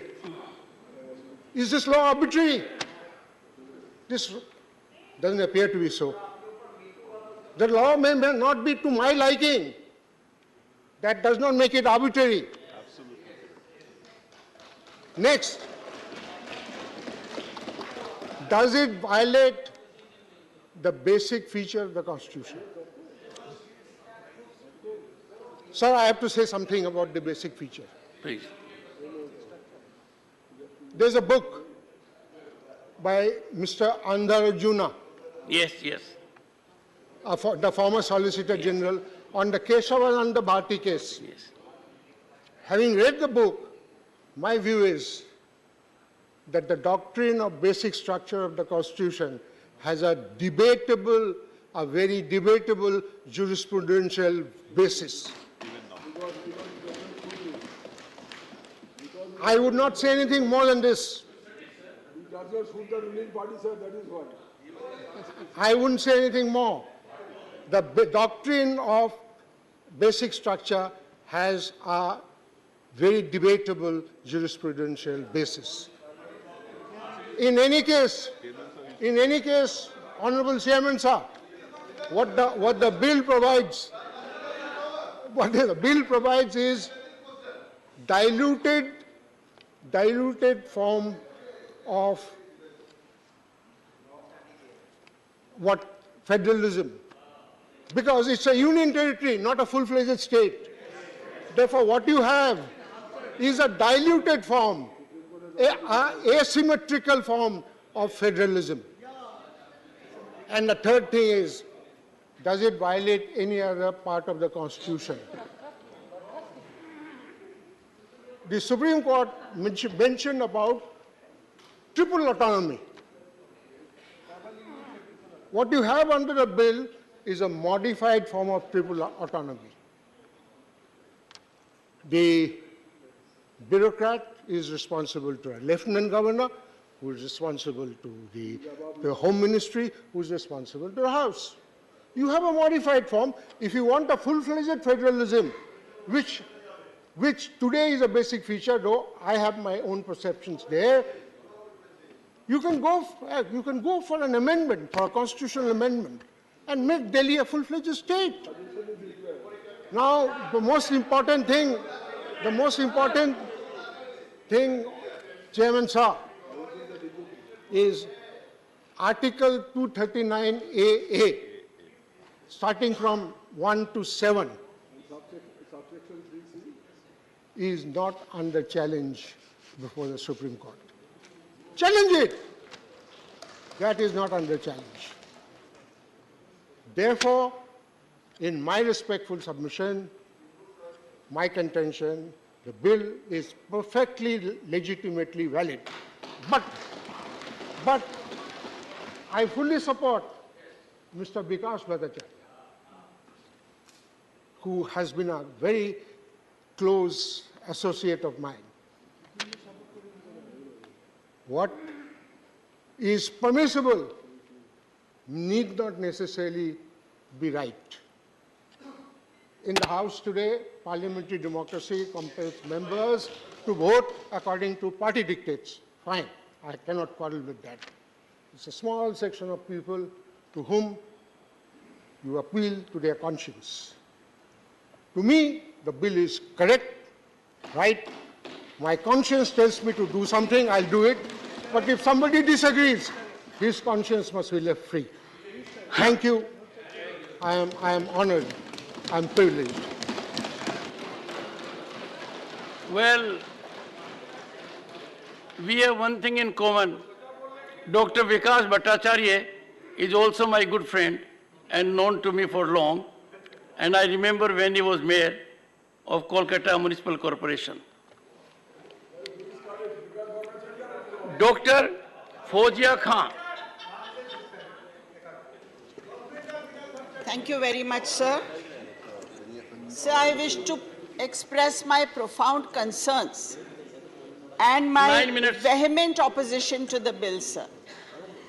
This bill, as said by many of my colleagues, raises many constitutional apprehensions and threatens the very foundation of democratic principles and federal structures, sir. Sir, as already spoken by many, disrupting the triple chain of accountability jeopardizes the very essence of our democratic system and erodes the trust that the people repose in their elected representatives, sir. Sir, I think the most important in a democracy is the people. We must never, never forget that. Everything that we do here, everything that we do is only for the people. And if, sir, we talk about people, my question is, can the electorate be betrayed? If you are betraying the electorate, isn't it a betrayal of democracy? When the people of Delhi have laid their trust on a particular government, couldn't we even have waited till the tenure to get over so that we wait legitimately for that government to finish the tenure till we make it toothless, sir? Why do we have to make a government toothless? It is here, sir, that we are laying a crack on democracy. On the timelines of history, sir, एक दिन आप भी नहीं रहेंगे, हम भी नहीं रहेंगे, हम और आप यहाँ के कोई नहीं रहेंगे, लेकिन सर जो डिसीजंस हम लेंगे, वो डिसीजंस आगे के जनरेशंस के लिए यहाँ पर रहेंगे। सर, सुधांशु त्रिवेदी जी ने और बहुत सारे ट्रेजरी बेंचेस के सदस्यों ने वैयक्तिक टिप्पणी की है केजरीवाल जी पर। मैं ये पूछना चाहती हूँ सर कि अगर केजरीवाल जी से कोई गलती हो रही है ऐसा मान के भी चलते हैं तो क्या हमें कॉन्स्टिट्यूशनल अमेंडमेंट लाना चाहिए उसके लिए? मुझे ये बिल्कुल बात समझ में नहीं आती है sir.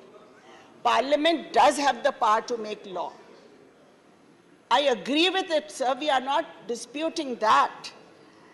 But the essence of democracy cannot be killed at any cost, sir. And here we are killing the essence of democracy. Mr. Tiruchi Shiva here spoke about constitutional morality. And I more than agree with him, sir, that constitutional morality also must be considered when we are talking about this.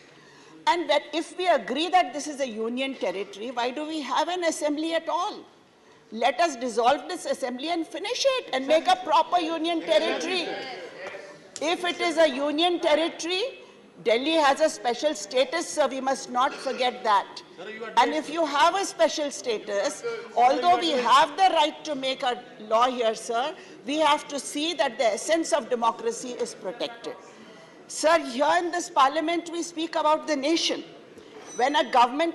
Sir, do I stop? 4 minutes. Go ahead, 1 minute more.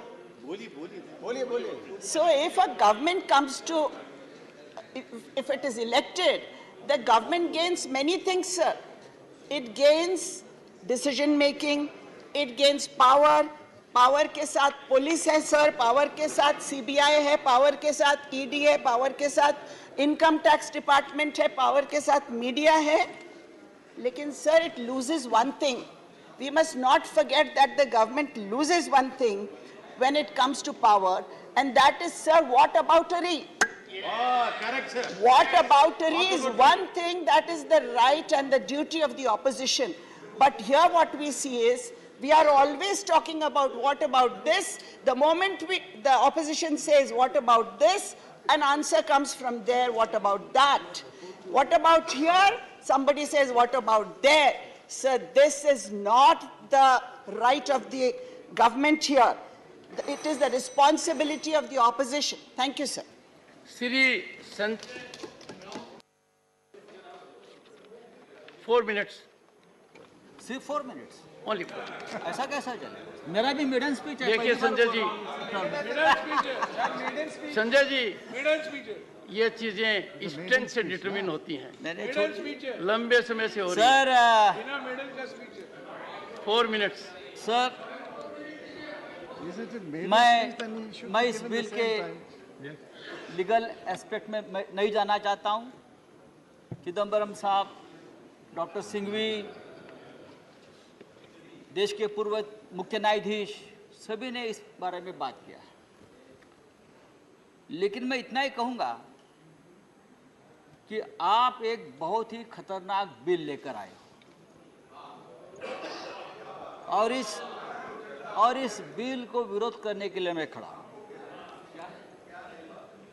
जो इस bill के समर्थन में vote करेंगे वो भारत माता के साथ बेईमानी करेंगे,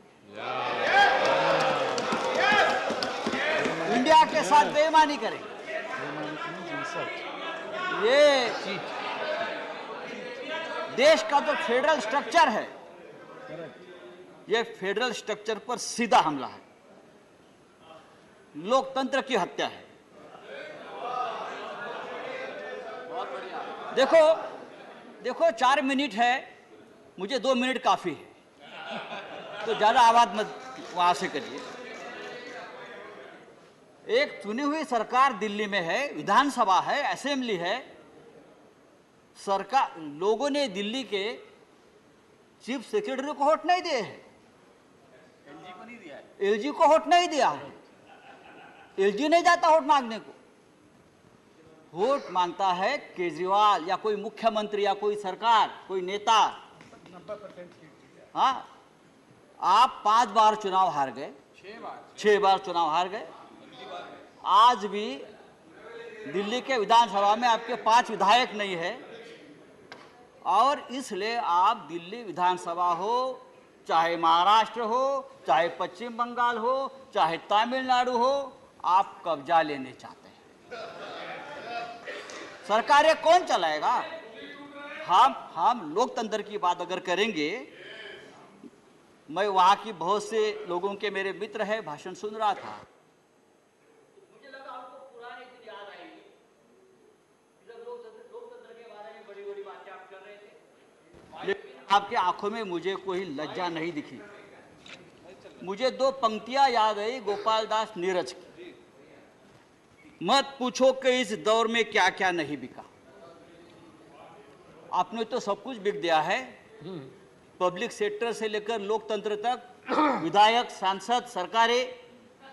मत पूछो कि इस दौर में क्या क्या नहीं बिका.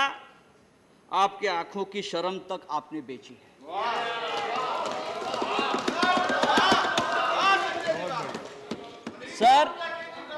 सर, आप दिल्ली का चुनाव हार गए, आप 2024 का चुनाव भी हारने जा रहे हैं. इंडिया जीतेगा, इंडिया जीतेगा. प्रधानमंत्री, हाँ, प्रधानमंत्री जी का, प्रधानमंत्री विश्व गुरु बना दिया है. लेकिन उनका जो सम्मान होता है, उनको जो लोग बाइडेन से लेकर फ्रांस के प्रेसिडेंट तक जो गले लगाते हैं, वो नरेंद्र मोदी जी को नहीं गले लगाते, एक महान लोकतंत्र वाले देश के प्रधानमंत्री को गले लगाते, इंडिया के प्रधानमंत्री को गले लगाते हैं। और आप उस महान परंपरा को, उस महान संस्कृति को आप खत्म करने जा रहे हैं। अभी अभी प्रधानमंत्री पुणे में गए थे, लोकमान्य तिलक का नाम से उनको सबसे बड़ा अवार्ड मिला। I requested the honorable members, and this is not a good tendency. Sir मैंने क्या बोला? No, no. मैंने गलत क्या बोला? 1 second, 1 second. It is. प्रधानमंत्री जी को Mr. Sanjay Raut, it is not that. के नाम No. से पुरस्कार मिला। Okay, your time is over. Lokmanya Tilak का No, Mr. Your time is over, Sanjay Raut, and when I say your time is over, I mean time for this address only. मेरा और 2 minute Digvijay Singh ji, आप इतने सीनियर आदमी हैं। सर मेरा और 2 minute In this house, we must have respect for constitutional functionaries. Let us not create a system which is not good. नहीं। No. Priyanka. Message from Lok Sabha Secretary General. Message from Lok Sabha Secretary General. Sir, with your kind permission, I rise to report that the Lok Sabha at its sitting held on 7th August 2023 passed 1. The Anusandhan National Research Foundation Bill 2023 and 2. The Pharmacy Amendment Bill 2023. I lay a copy each of the said bills on the table. Shri Ghanshyam Tiwari, 15 minutes. आदरणीय सभापति महोदय, मैं आपके माध्यम से आज इसकी बहस की शुरुआत करते समय माननीय श्री अभिषेक मनु सिंघवी जी थे, उन्होंने चेतावनी दी बीजेडी को, वाईएसआर कांग्रेस को। उन्होंने कहा कि भाई आप इनके साथ जा रहे हैं तो आपके साथ अच्छा नहीं होगा, क्योंकि आग दूर तक आएगी। लेकिन सभापति महोदय, वो मेरे मित्र हैं, जोधपुर के हैं, मैं उनको याद दिलाना चाहता हूं कि वो केजरीवाल जी के पास वो गए हैं, इसलिए वो अपने आप को संभालें, क्योंकि केजरीवाल साहब के साथ जितने भी लोग थे जो शुरू में उनके साथ आए, चाहे प्रशांत भूषण जी आए, चाहे स्वर्गीय शांति भूषण जी आए, चाहे योगेंद्र यादव जी आए, चाहे कवि जी आए, या जितने भी लोग आए, वो सबसे पहले अन्ना हजारे आए। अन्ना हजारे की बात उन्होंने नहीं मानी, फिर किरण बेदी की बात उन्होंने नहीं मानी, फिर प्रशांत भूषण की बात उन्होंने नहीं मानी, फिर शांति भूषण जी की बात उन्होंने नहीं मानी, योगेंद्र यादव जी की बात नहीं मानी। सबको उन्होंने अलग अलग अपने स्थान पर भेज दिया। अब उसके बाद में 2 आदमी बच गए उनके पास में, वो श्री मनोज सिसोदिया जी बचे और सत्येंद्र जैन जी बचे। जब वो नहीं गए तो उन दोनों को जेल में भेज दिया। इस प्रकार से उनके पास फिर कोई नहीं रहा,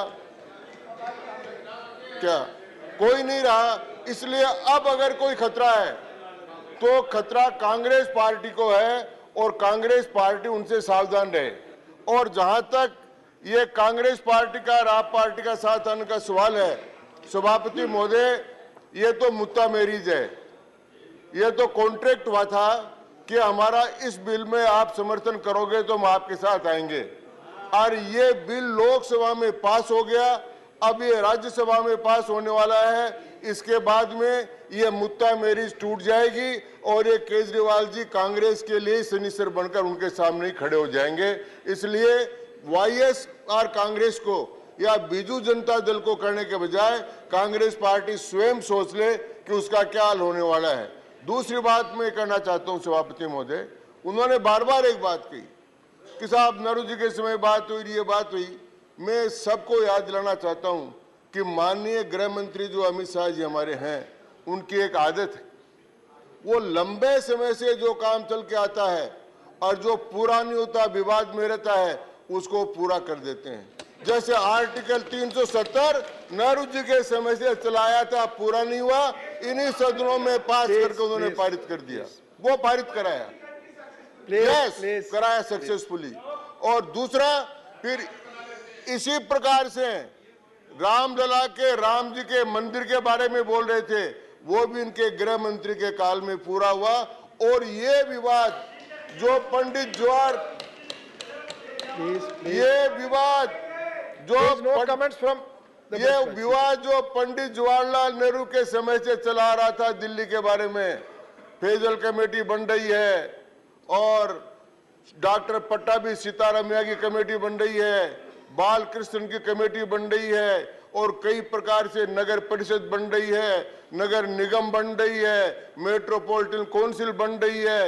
ये सारा काम करने के बाद में 15 वर्ष तक आदरणीय शीला दीक्षित जी के मुख्यमंत्री रहने के बाद, मदन लाल जी खुराना के रहने के बाद कोई विवाद नहीं हुआ। ये विवाद जब केजरीवाल जी आए उन्होंने खड़ा किया।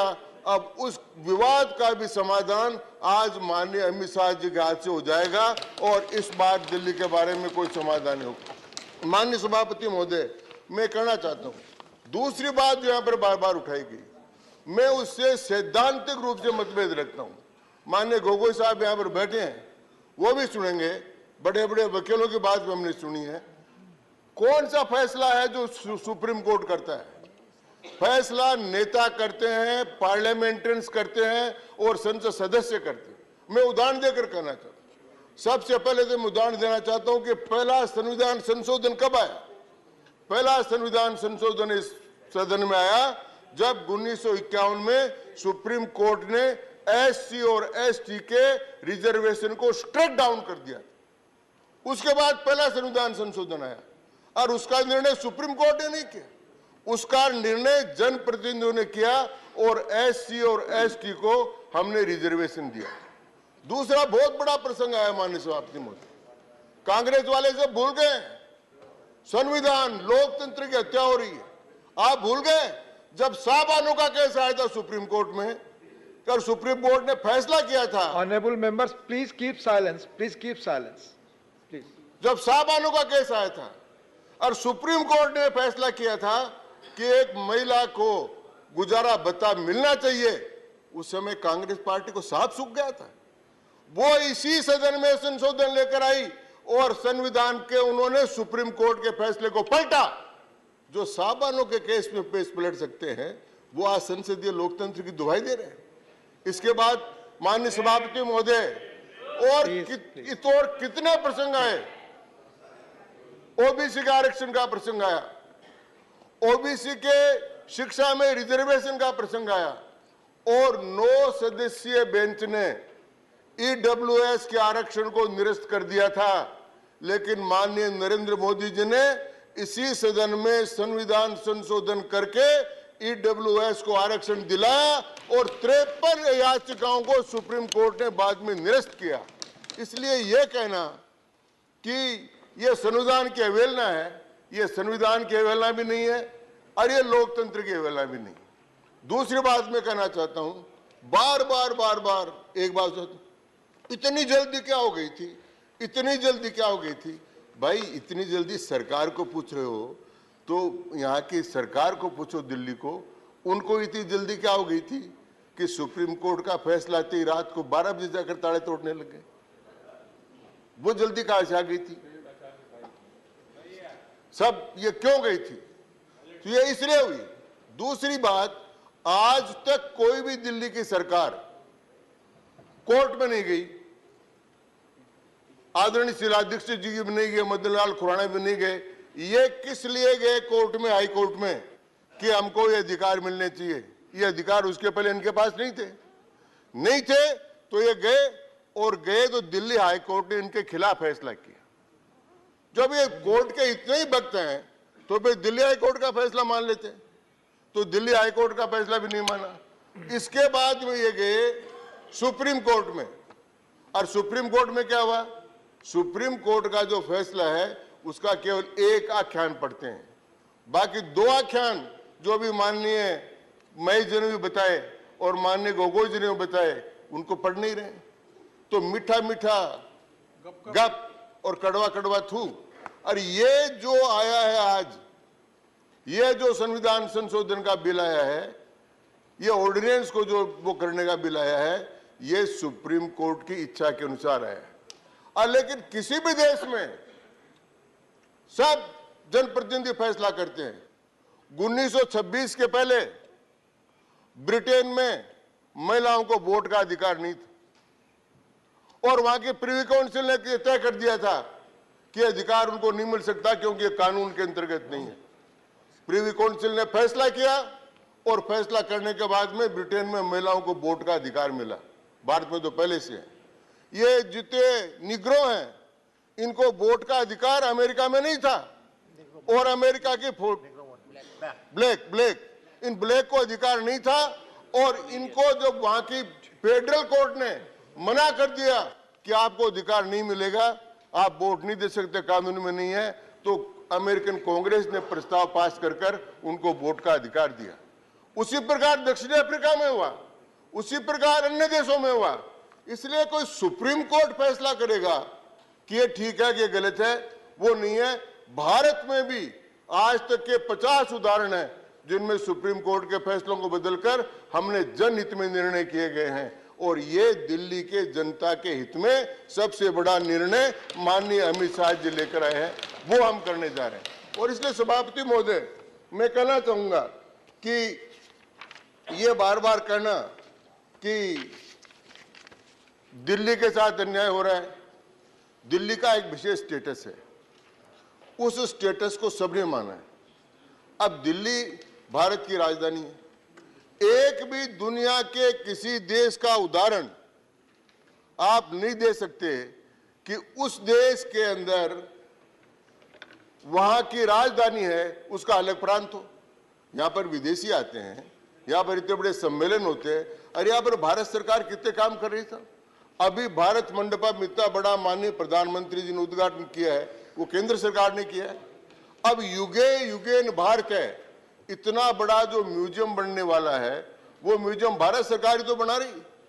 तो ये इस प्रकार के काम दिल्ली में होना, दिल्ली में वार मेमोरियल बनना, दिल्ली में सारा काम होना, दिल्ली में सभी राजदूतों की सुरक्षा करना, अंतर्राष्ट्रीय सम्मेलन होना, ये सब काम हो रहे हैं। और इसलिए मैं निवेदन करना चाहता हूं कि ये बिल की 3 बातें जो कही गई, न तो ये संविधान के विपरीत है, न ये लोकतंत्र के विपरीत है, न ये दिल्ली की जनता के विपरीत है। हाँ, ये विपरीत है कांग्रेस पार्टी के संदीप दीक्षित, जो कांग्रेस पार्टी के खास आदमी नेता है कांग्रेस के, उन्होंने दिया स्टेटमेंट कि ये बिल ठीक है।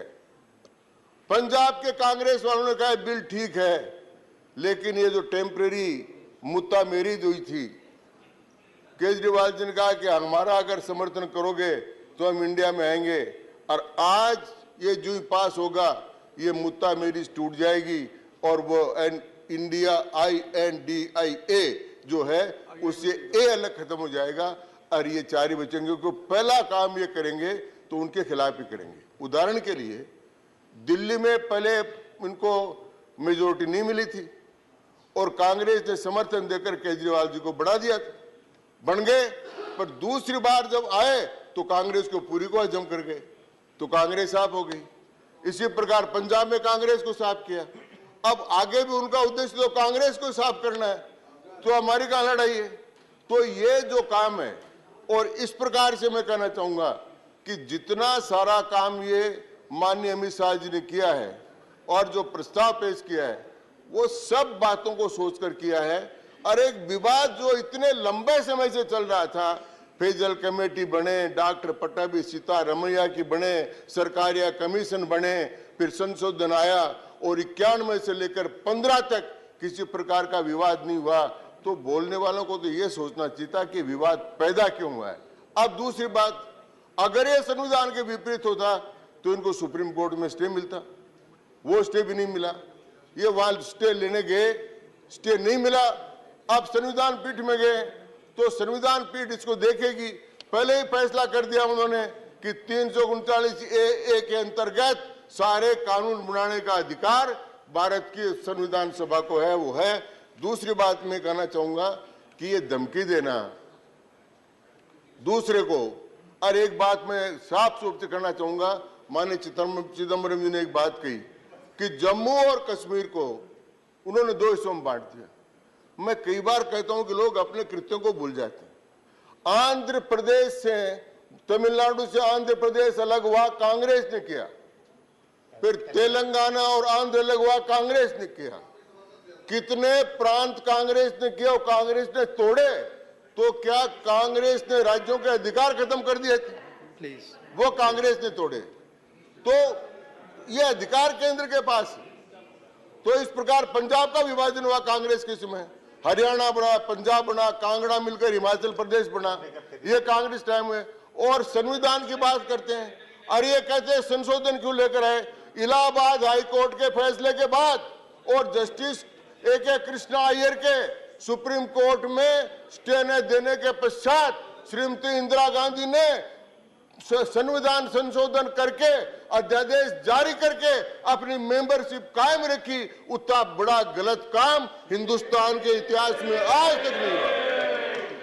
वो पार्टी पार्लियामेंट की बात करे, वो पार्टी कानून की बात करे, वो पार्टी संविधान की बात करे, तो मैं समझता हूं कि इससे बड़ा कोई धोखा नहीं हो सकता।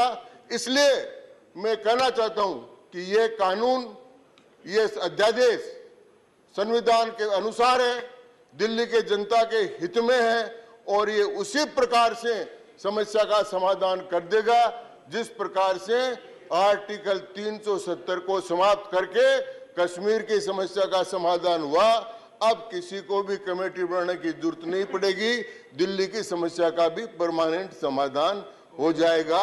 ये इस बिल में है। सभापति महोदय, आपने मुझे समय दिया, इसके लिए बहुत बहुत धन्यवाद। धन्यवाद माननीय घनश्याम जी।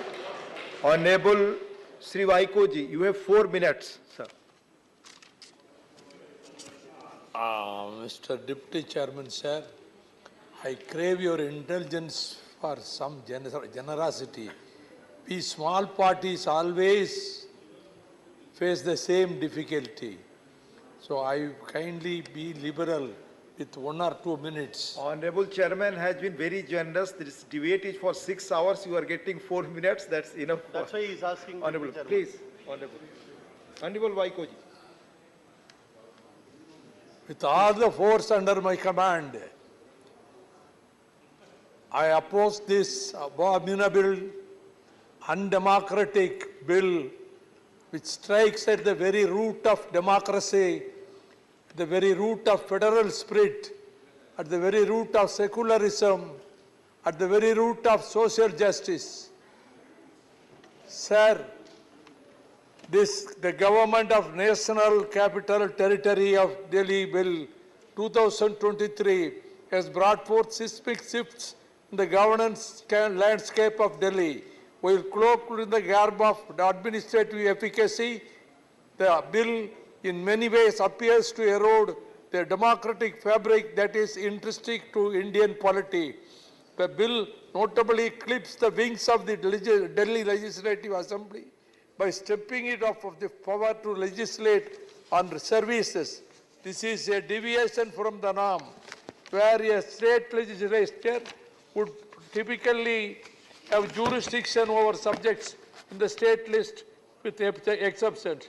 The establishment of the National Capital Civil Services Authority on the surface may seem like an earnest attempt to streamline administrative processes. However, delving into composition and powers exposes an unsettling reality.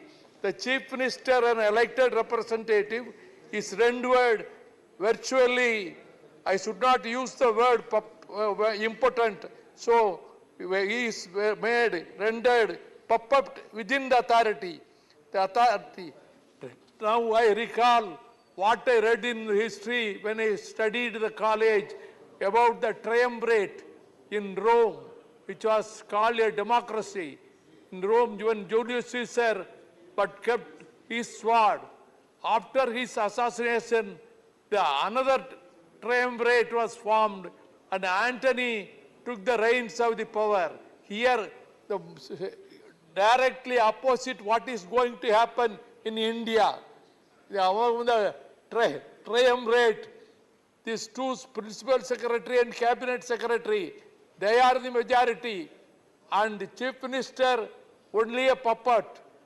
So, this is the verdict given by the people of Delhi has been thrown into the dustbin of history. Many governors are appointed by the government, the central government. The governors in the opposite ruled states, how they behave, how... Please, I am coming to the end, sir. Sir, these governors, what they do in my state, Tamil Nadu, the governor has not given assent to the... Please speak on Delhi. Has not given assent to the bills sent by the State Assembly. For all I am telling, please. State Assembly. So the Home Minister is sitting here. So he is the custodian of these governors. So these governors, what they do, You're very senior member. We are discussing this Delhi bill. Please. They do follow the philosophy of Hindutva and Sanatana Dharma. This is happening in my state, sir. Please. In my state. So the governors are behaving the agents of the central government. No, it will not go on record. Yes. Please follow rule number 10 and 240. No. Please speak on the bill. Speak on the bill. Of the central government. Speak on the bill. Your time is over. Your time is over, sir. You please finish. Conclude. Time is over. Finish. This bill should be thrown out of history. Thrown please. Out of the... Thank you. Into the dustbin. Thank you, Honorable Vaikoji. Thank you. Thank you. Mani Hardeep Singh Puri ji. Mani Hardeep Singh Puri. Honorable Deputy Chairman, sir, one of the advantages of speaking so late into the discussion is that some of the most amazing statements bordering on the outlandish have already been responded to by others, and some of the facts will, I'm sure, be covered in great detail when the Honorable Home Minister replies to this discussion. But I picked up some gems, and I thought I will share them with you. It was when the Honorable Chairman was presiding that words that were used included retrogressive, unconstitutional, control freak, principles of federalism violated, arrogant government, accountability, constitutional stupidity, cheap tactics, chicanery. Now, I would like to subject some of these terms to any dictionary of legal usage or normal linguistic usage. And I think much of this actually is applicable to what is being said by those who are opposing the bill, rather than the constitutionality of what we have brought forward. But I think the gem which I really enjoyed, and I think, sir, I say this out of deference to you because you yourself are such a high legal luminary, that when lawyers start quoting from historical figures, they should be careful. When they came for the socialists, I did not oppose because I'm not a socialist. Then they came for the trade unionists. I did not oppose because I'm not a trade unionist. Then they came for the Jews, and I'm not a Jew, so I didn't oppose. Now they come for me. Sir, I want to humbly submit, they came for you. They first attacked you. And I'm talking about a period before the BJP government assumed office in May 2014. Let me remind you, because you seem to have selective amnesia. On the night of 15th and 16th of January, one of the so-called elected, accountable ministers of the Aam Aadmi government, a gentleman by the name of Mr. Som Bharti, he attacked a colony of foreigners, and he used a mob as an instrument of politics. Some foreign nationals were subjected to cavity searches. So that's a very serious term. Cavity searches, basic human rights violation. They were subjected to, urine samples were tested, and they said, I know the honorable Congress member is encouraging you, but let me complete. You don't know where you will have to look then. Let me remind you. Sit down, you'll benefit from this. And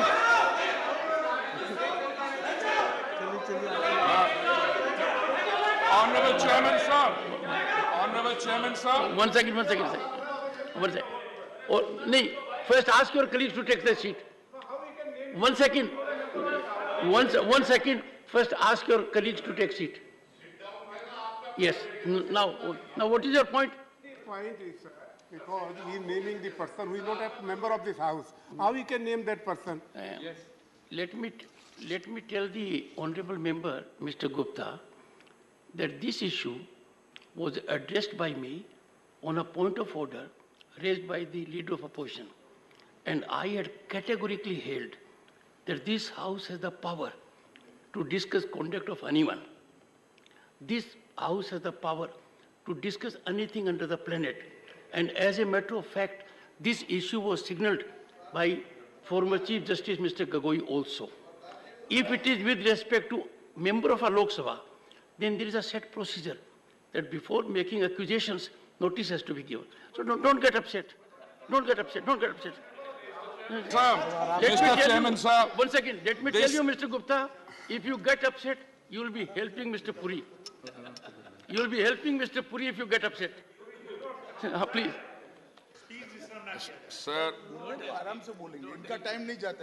Sir, this unfortunate incident, which we would all want to forget, but which my friends, those who are opposing this bill, perhaps want to forget even more, took place on the fateful night of 15th and 16th January 2014. Sir, I wrote about it even then. I have a publication which has these and other such incidents documented. And these were, I can give them the citation, these were much before the BJP government under the leadership of the Honorable Prime Minister assumed responsibility.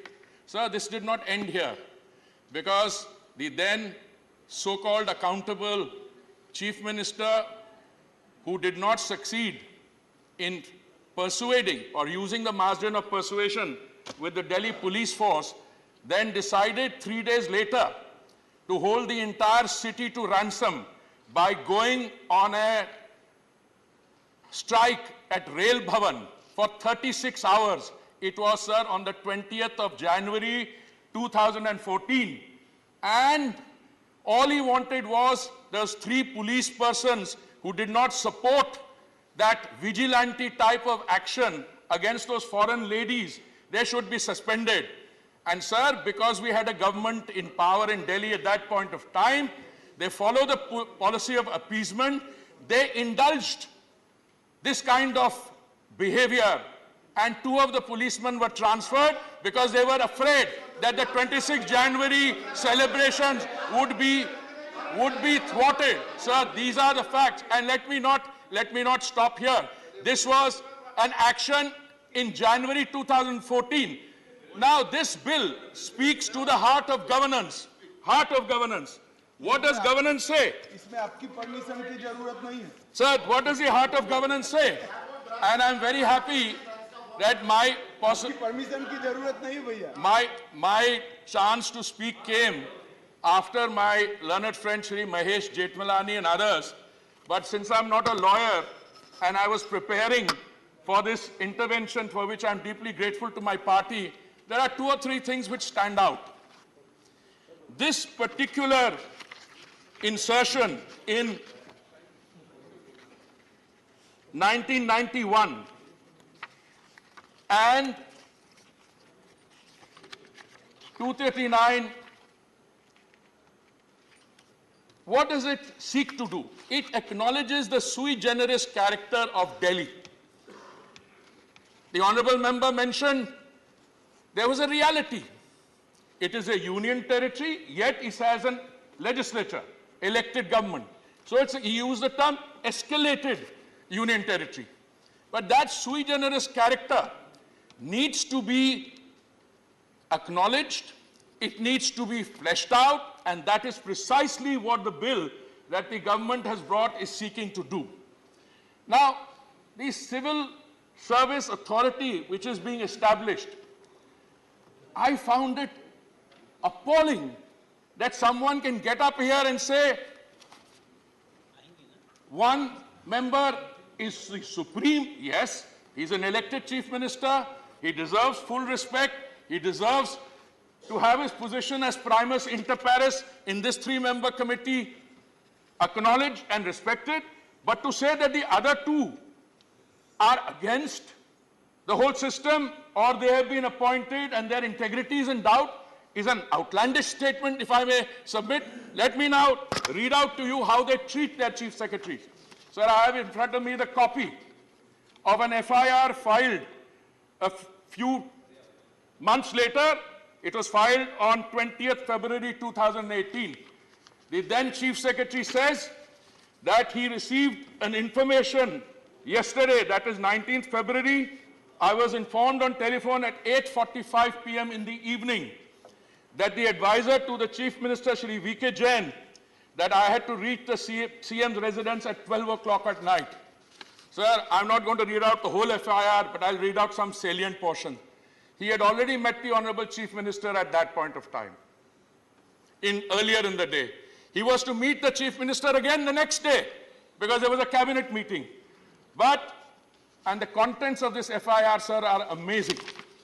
He says he was told that if some advertisements that were the Honorable Chief Minister desired and some of their MLAs desired, if those advertisements are not released, he better come there at 12 o'clock.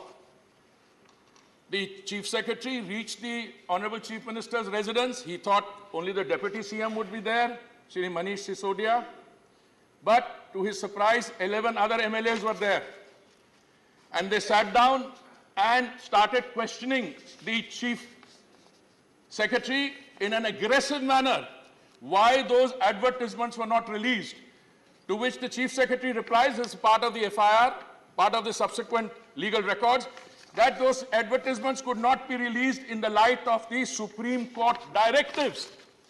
Then what happened is even more amazing. The Chief Minister and the Deputy Chief Minister are present, and the Chief Secretary is physically assaulted. Now, I'm not surprised. I am not surprised. Honorable member, इसका जवाब आप जनता के सामने देना, आप भूलना चाहते हैं इसको, हम आपको याद करवाएंगे।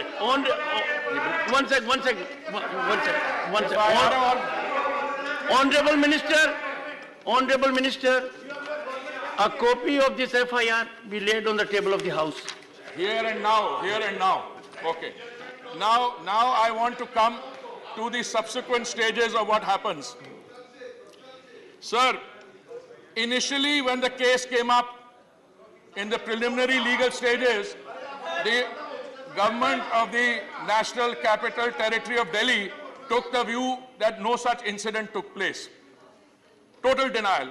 When it went up to the next stage, they said, हाँ incident तो हुआ था, पर इसमें Chief Minister और Deputy Chief Minister ने हाथापाई नहीं की, उनके MLAs ने की हैं। साहब, आप मुख्यमंत्री हैं, आपके घर में आप MLAs को बुलाते हैं, उनको कहते हैं Chief Secretary की पिटाई कर दो, तो ये कोई मैकेनिज्म नहीं चलेगा। ये इनको जनता के सामने जवाब देना पड़ेगा। और ये सब legal. Now let me come to a few substantive things, sir. I have had the privilege, sir, of being Minister for Housing and Urban Affairs. Now, nothing will go on record. Sir, I've had the privilege of being the Minister for Housing and Urban Affairs. Members, I have heard from this side also, from every side of the House. One second, Mr. Gupta, you'll have to lend some ear to me and be a little patient. There have been inputs that have been absolutely beyond the bill. When I tried to request the honorable members to be in the groove, they said no. And I have had a number of them saying so. If the honorable minister is making an input, hear him patiently. When there is an occasion for someone from this side, you will have an occasion. But can we create ruckus in the house like this? So, no, I will not lend him.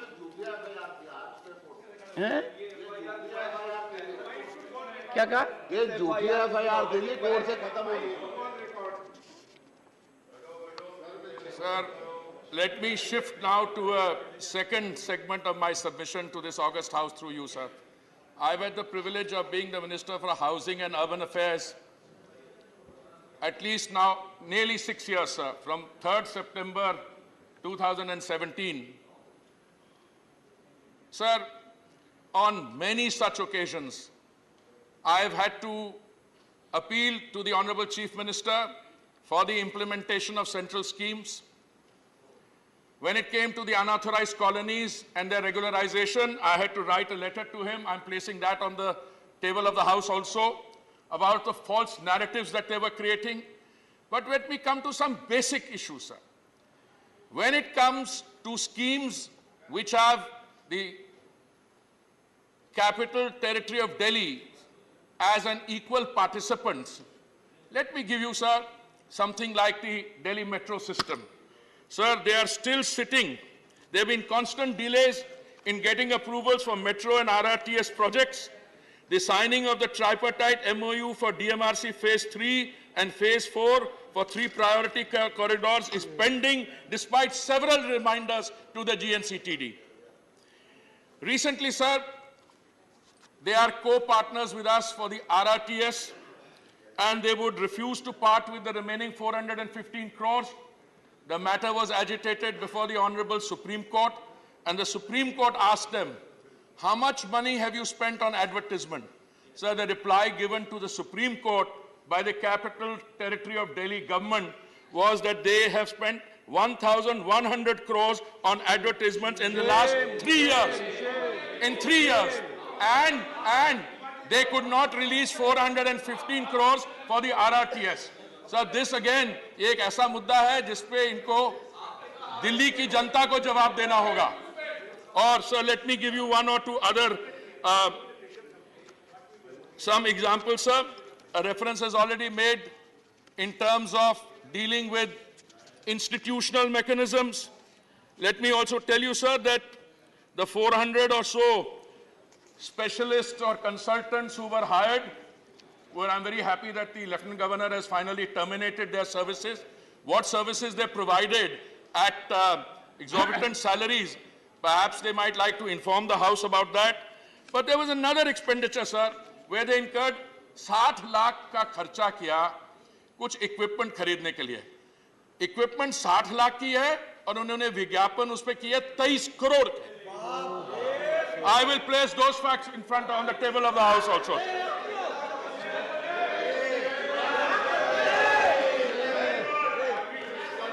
Sir. Circumstances. Sir, very often, we are told that the central government starves the government of Delhi and the MCDs and everybody of funds. I did a quick reckoning, sir. Since 2014, we have given to these different bodies under the urban development funds for other schemes a total of 52,052 crores, sir. 52,052 crores.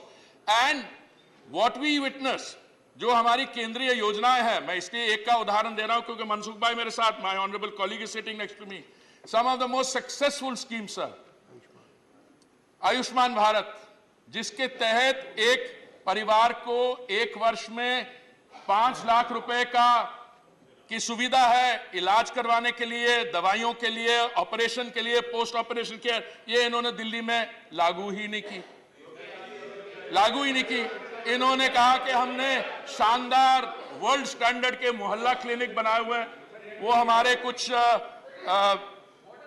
लोग हैं, उनको शुरू में पसंद आते हैं, फिर वो समझते हैं कि यहाँ पे वर्ल्ड क्लास नहीं है, ये तो काफी फटीचर टाइप है, तो फिर उनकी निंदा कर देते हैं.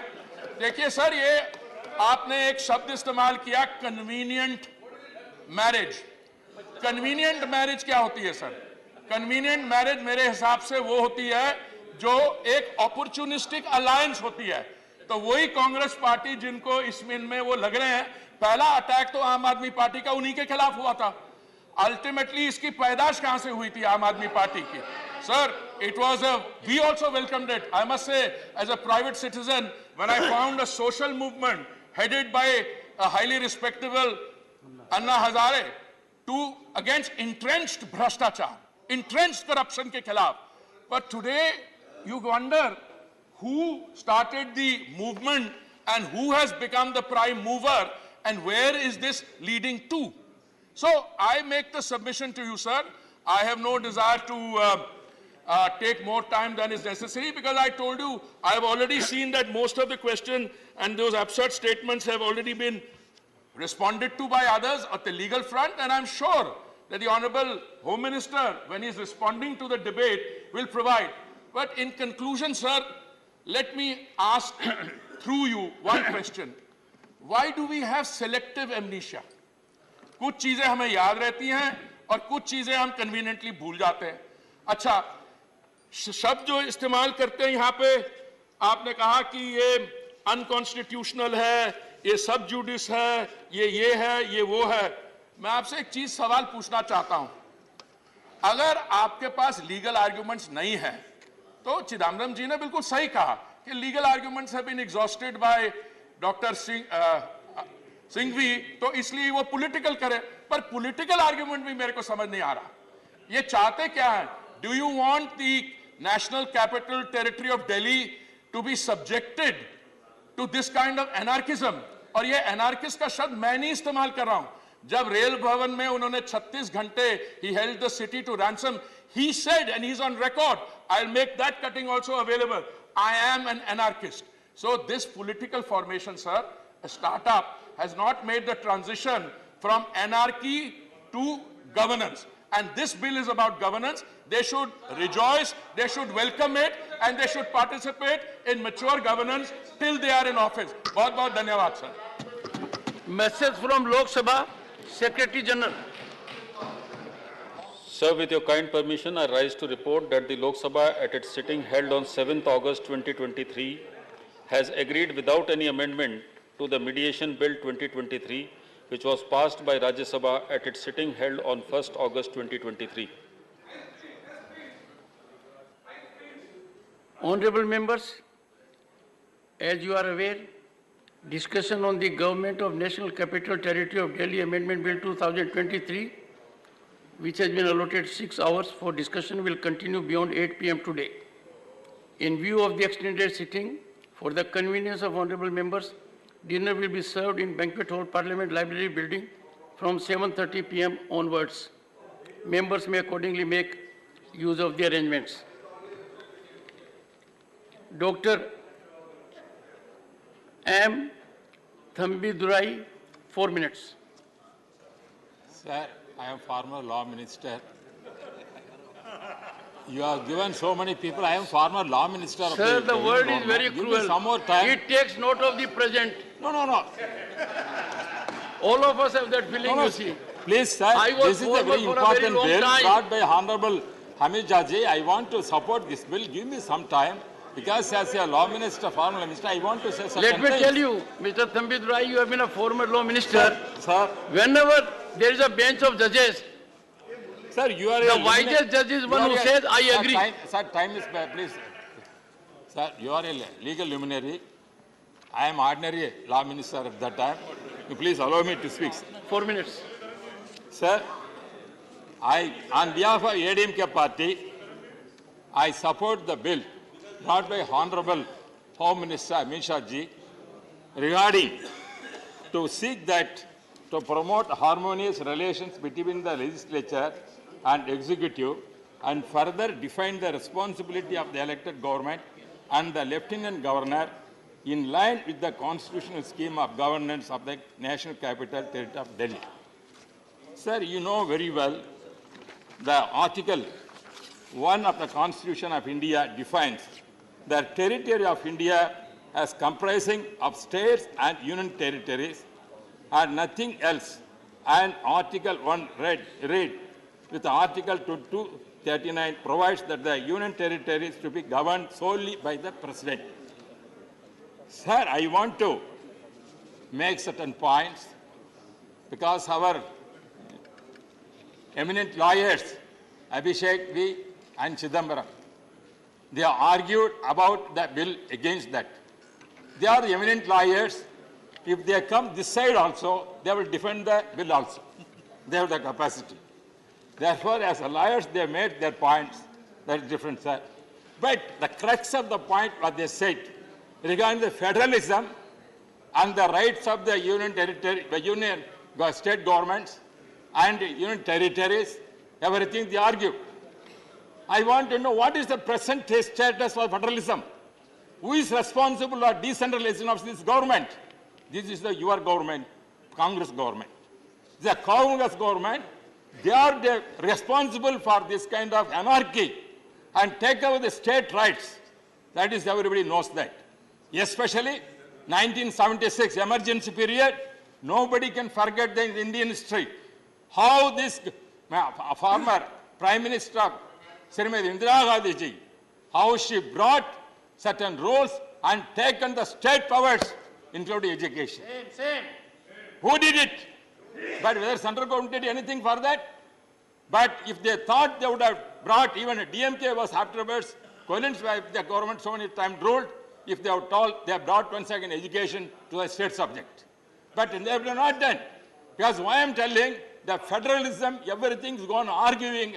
When they are opposition, they are arguing for federalism. When they are coming to the power, they want to decentralize, hold the power. These are the things are happening. And centralizing. This is the power, sir. For example, sir, just now I started. 1 minute. 1 minute. For example, even finance, sir, who brought the GST thing? Because our DMK government is criticizing GST. We are also against that. Who brought that? But Chidambaram only finance brought that. See, all like that, there are so many times, sir. And also, because you are ringing bell, I want to crux up the point. I don't want much of the time. Because I am supporting Amit Shah ji, what he has brought. See, because what they said, why the special status only for Delhi? We are demanding for Pondicherry has to be given the statehood. Whether they have given, whether Congress has given, they are not given. But because of the peculiar situation, and based on the Supreme Court judgment, now the Honorable Minister has brought it to see that protect the interest of the GK just I am finishing, sir. 4 minutes. Sir, I am finishing. I am finishing, sir. Parliament, they are telling who are the people? This Parliament is Parliament is responsible. The elected people. We are enacting the bill. We are responsible. Even the governor is taking any decision. GK the Home Minister. Shri GK Vasan. Thank you. Shri GK Vasan. 4 minutes. 4 minutes. Sir, I stand here to support this important bill, sir. Sir, I want to echo the views of common public in Delhi, sir. Delhi being the capital city of India, sir. Delhi public feel this is a symbol of India, sir. The bill, sir, they feel it is necessary to balance the welfare of the people in Delhi, sir.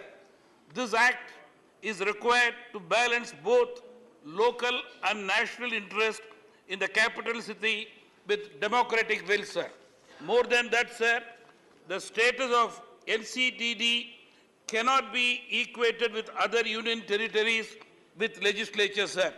Therefore, the people feel center has a much bigger stake over legislature in administration and enforcing law and order in the NCTD, sir. Sir, most important, sir, this bill is also inconsistent with Article 239AB of the Constitution, which empowers the President to make regulations for the peace, development and good governance of the Delhi, sir. Sir, this bill, sir, will also be essential for public order in Delhi, security in Delhi, administrative improvement in Delhi. To conclude, sir, I would like to say narrow political opportunism cannot take precedence over good governance and national security at large, sir. Therefore, my party strongly supports this bill. Thank you, sir. Shri Bhuvaneshwar Kalita, not present. Shri Javed Ali Khan, 4 minutes. Yes, sir. माननीय सभापति जी, मैं दिल्ली राष्ट्रीय राजधानी राज्य क्षेत्र शासन संशोधन विधेयक 2023 के विरोध में खड़ा हुआ हूं।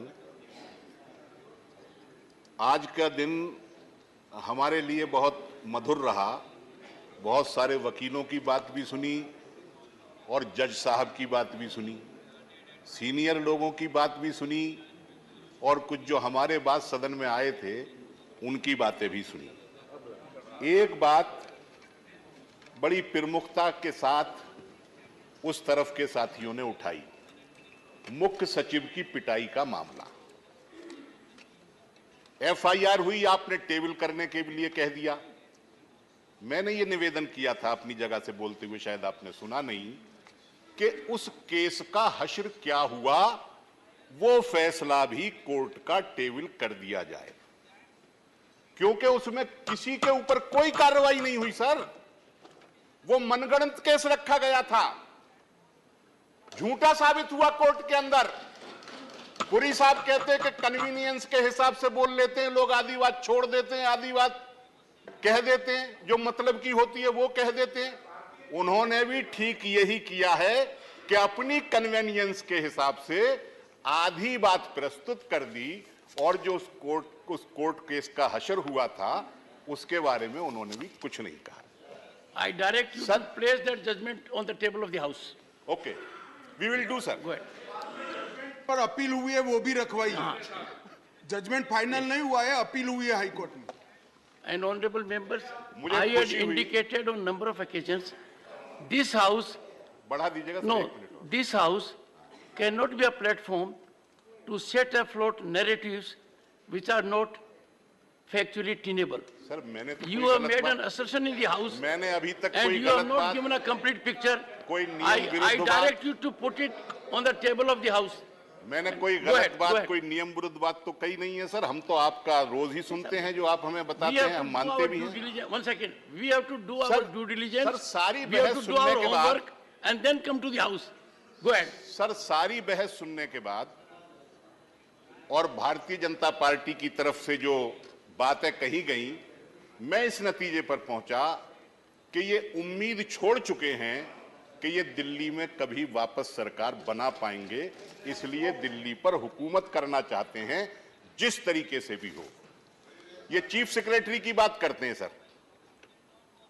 उत्तर प्रदेश के अंदर मैं नाम नहीं ले रहा हूं, गृह मंत्री जी अगर चाहें तो मैं नाम भी ले दूंगा। एक सांसद ऐसा है जो हर हफ्ते तो नहीं, हर महीने एक ना एक अधिकारी को पीटता है। ना उत्तर प्रदेश की सरकार कुछ कर पाती है, ना गृह मंत्री जी उसके खिलाफ कुछ कर पाते हैं, और चीफ सेक्रेटरी जिसका केस भी कोर्ट ने खत्म कर दिया उसके लिए हाय तौबा मचाए हुए हैं। Honorable member, you have made a serious assertion. Yes, sir. Entire documentation, yes, which I is have many legitimately press cuttings. I in have public many domain, press be placed on the cuttings. table of the house. I have many press cutting of an MP. Place it on the table I will, of the house I during will, sir. course of the day. Sir. During course of the day. Please, Professor, sit down. Sir. Professor. Professor. Sir. We cannot allow free fall of information. Sir, एक बात No, भी ऐसी नहीं कहूंगा। this is not a platform or ground for accusation. Sir. Mr. Gupta. Sir एक बात भी ऐसी नहीं कहूंगा जिसका Mr. Gupta. सर एक बात भी ऐसी नहीं कहूंगा जिसका साक्ष्य So I take it. Yes, that's all I said. I don't know why other members are agitated. Dr. Keshav, I am surprised why the members are agitated. The honorable member is prepared to lay it on the table. Yes. I said during course of the day. Take your seat. All of you take your seat. Sir इस bill के पास होने के बाद मुझे ऐसा लगता है, अब इसका डॉक्यूमेंटेशन मत मांगिएगा सर, वो मैं दे नहीं पाऊंगा। I will, if that is required. Think twice.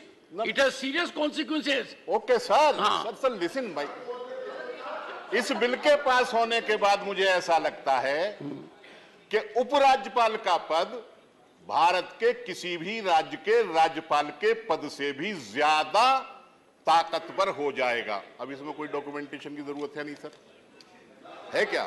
इसमें नहीं है, इसमें नहीं है। और मुख्यमंत्री की हालत दिल्ली के एक नगर पंचायत के चेयरमैन से, टाउन एरिया के चेयरमैन से भी गई गुजरी हो जाएगी। लिहाजा मैं बीजेपी के साथियों को और सरकार को यह सजेस्ट करना चाहता हूं कि आप इधर उधर की बात मत करिए। अगर आप सही सोचते हैं कि दिल्ली में बहुत गलत शासन चल रहा है, तो दिल्ली की विधानसभा को ही खत्म करके यहां इसको नगर पालिका या महानगर पालिका जो बनाना चाहे बना दीजिए। मेरा कुछ टाइम खराब हो गया था सर, बीच में बातचीत से हुआ। कर लिया है, एकोमोडेट कर that time has been accommodated. No, it has to be accommodated. It started late. Shri Bhubaneswar Kalita, sir मेरी बात, Shri Thank you. Thank you, Honorable Chairman, for giving me this opportunity to speak on this very, very important bill on the government, on this amendment bill. Sir, some of the questions, the opposition members has raised few questions on the unconstitutionality and morality and the undemocratic nature of the bill. So that all has been tackled and handled by our jurists like Mahijat Malini, Justice Gogoi has very well explained the constitutionality of this bill, and I think our friends in the other side will be satisfied with that. So I will not go much into that. I only want to explain certain things which has come from the opposition members, and some of the members and most of the members are comparing with their state, like Tamil Nadu, like West Bengal or Bihar. They are talking about a state, but here in this bill we are not talking about a state, because Delhi is not a state in the true sense. It is National Capital Territory, and it falls under special provisions mentioned in Article 239 to Article 242 of the Constitution, The Article 239A 3B grants Parliament the authority to legislate for Delhi and its related matters. Delhi's government functions according to the procedures outlined in the Constitution. It is a unique administrative unit with specific legal provisions governing in governance. So it is a completely different case. It's not like any other state that they are comparing and they are making their statements. So the question that was raised by was about Supreme Court, that this is pending in the Supreme Court. So the matter which is pending in the Supreme Court is different. The issue is different, and this is a different issue. The Supreme Court explained that the union government wants control over certain services. A new law is needed. That is what the Supreme Court says. This new bill is being passed to make that happen. The entity with the authority to create laws and rules is the same one that can make rules under the Act. In this case, it's the union government. So here I want to point out certain things which has been raised by our friends in the opposition in the other side. So they say that the bill is undemocratic. So the bill is not undemocratic. Had it been undemocratic, it would not have come in the parliament at all. So, and what kind of democracy they are talking about? The democracy, the legislature which is functioning in Delhi, the Legislative Assembly of the NCT of Delhi is unique as it does not experience prorogation. In 2020, there was just one session. So, just one session in 1 year, comprising 5 brief sittings over 2 days, solely for budget purposes. for the passage of the budget. Similarly, sir, in 2021, 2022, 2023, only one session each took place, all centered around passing the budget for the respective fiscal years. So they talk about democracy, where the legislature doesn't sit. It sits only once in a year to pass the budget. So another thing that it is in the knowledge of them and we ask, and us all, that the infrequent convening of cabinet meetings. You see, in a democratic government, cabinet is supreme and cabinet has to be taken into confidence. But here, the cabinet, both in 22 and 2023, primarily cabinet was summoned to address budgetary concerns. This approach of the government is seen as problematic, as it may impede effective administration and decision on implementation. Notably, the absence of crucial actions such as presenting Comptroller and Auditor General report, which is a constitutional obligation, for the past 2 years misses the questions about the transparency and accountability. So, when the cabinet doesn't sit, when the assembly doesn't sit, where CAG report cannot be placed, where is the transparency and accountability? So, as we all see that in this, in the authority, one of our members said that CM's position has been made redundant. Sir, what for that redundancy is what I want to explain here, sir. The backlog of crucial files pertaining to prominent institutions like Regional Rapid Transit System, AIMS, the IIT Delhi, indicates a lack of expeditious decision making within the government of NCT Delhi.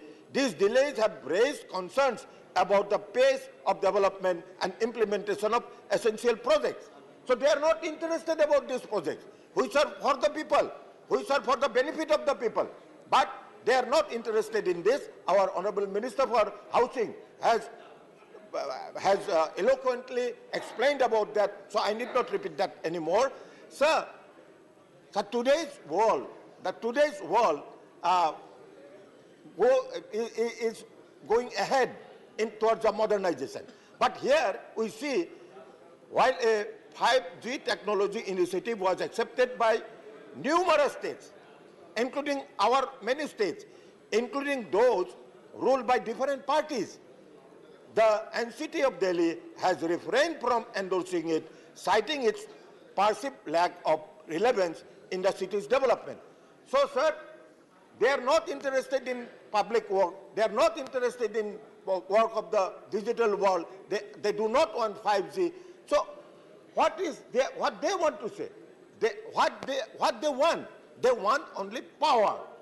The bill for them is power. Because the Chief Minister power has been clipped. So that is their objection. That is their complaint. Sir, this bill is not of power.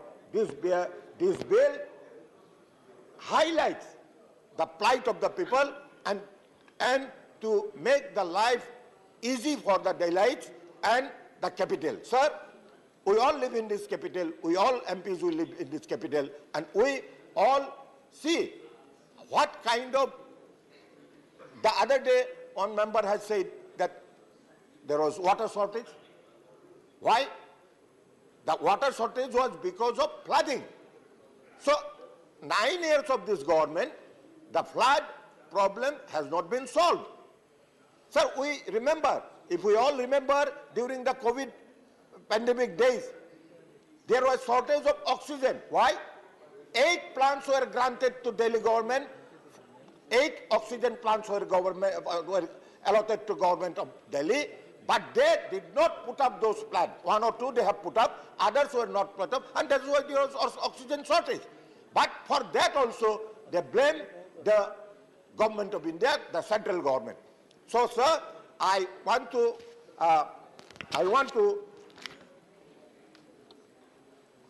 support this bill with all my support. And this is a very important bill, and this bill should be passed unanimously. That is my appeal. Thank you, sir. Shri Santosh Kumar P, 4 minutes. Thank you, Chairman, sir. I take this opportunity to oppose this undemocratic, anti-federal, unconstitutional bill introduced by the Manipur Shame Union Government. Sir, if you go through the pages of history, one thing can be easily understood. That one organization, I don't want to name it, based on Nagpur, was from the very beginning itself opposing the concept of federalism. They thought the concept of federalism is actually anti-Indian, so they always stood against that concept. And I think my party, the Communist Party of India, thinks that this attack in the form of this bill is a new addition to that continuing attack on federalism. And I would like to ask the Honorable Home Minister, who is present in this august house, the statement, objects and statements, a detailed list is given. It is stated that any decision taken or any event happening in the capital of the nation not only affects the residents, and many things are stated, and national reputation, image, credibility, and prestige at stake in the international global spectrum. So I would like to ask you, Mr. Home Minister, can you cite even a single incident, single example to justify your position? You are insulting the people of Delhi. The democratically elected government, is the democratically elected government of Delhi is responsible in any of the international forums? Anyone discussed about these issues? Unfortunately, so as to say, the international community is discussing about Manipur. I am sorry to say, the treasury benches were vocal against the failure of the Delhi government.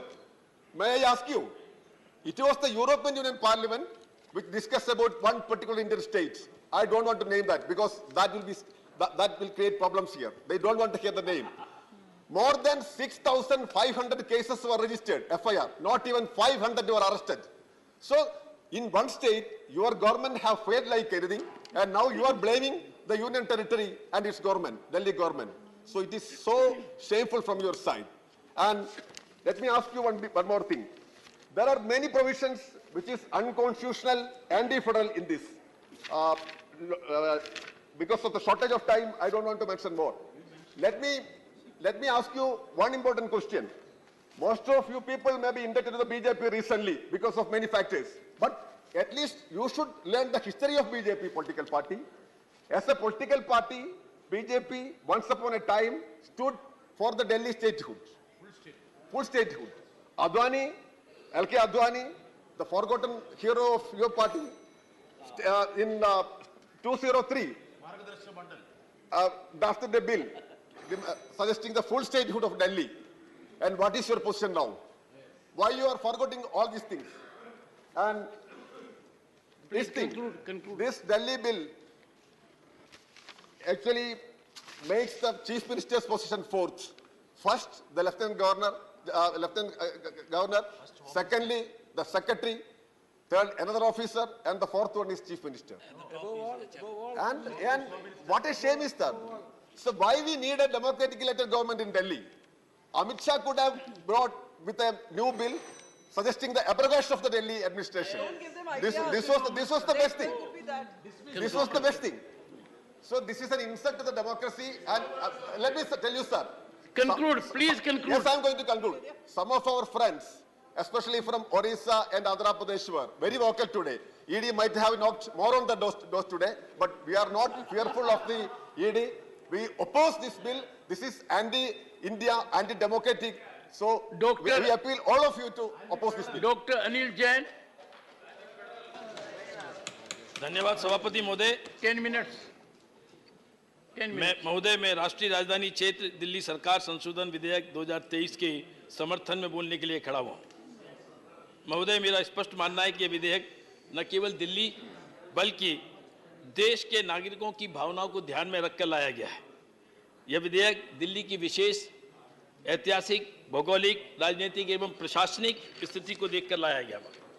महोदय, मैं इस bill की संवैधानिकता और वैधता के बारे में बहुत सारी बातें हुई हैं, लीगल और कॉन्स्टिट्यूशनलिटी के बारे में बहुत बात हुई है, मैं उस पर बहुत ज़्यादा चर्चा नहीं करना चाहता, लेकिन इतना जरूर कहूँगा कि सुप्रीम कोर्ट की आदेश की पैरा 86, पैरा 95, पैरा 164C, इसके तहत इसमें साफ कहा गया है कि संसद को अनुच्छेद 239A के तहत दिल्ली संघ राज्य क्षेत्र के किसी भी विषय पर कानून बनाने का अधिकार है।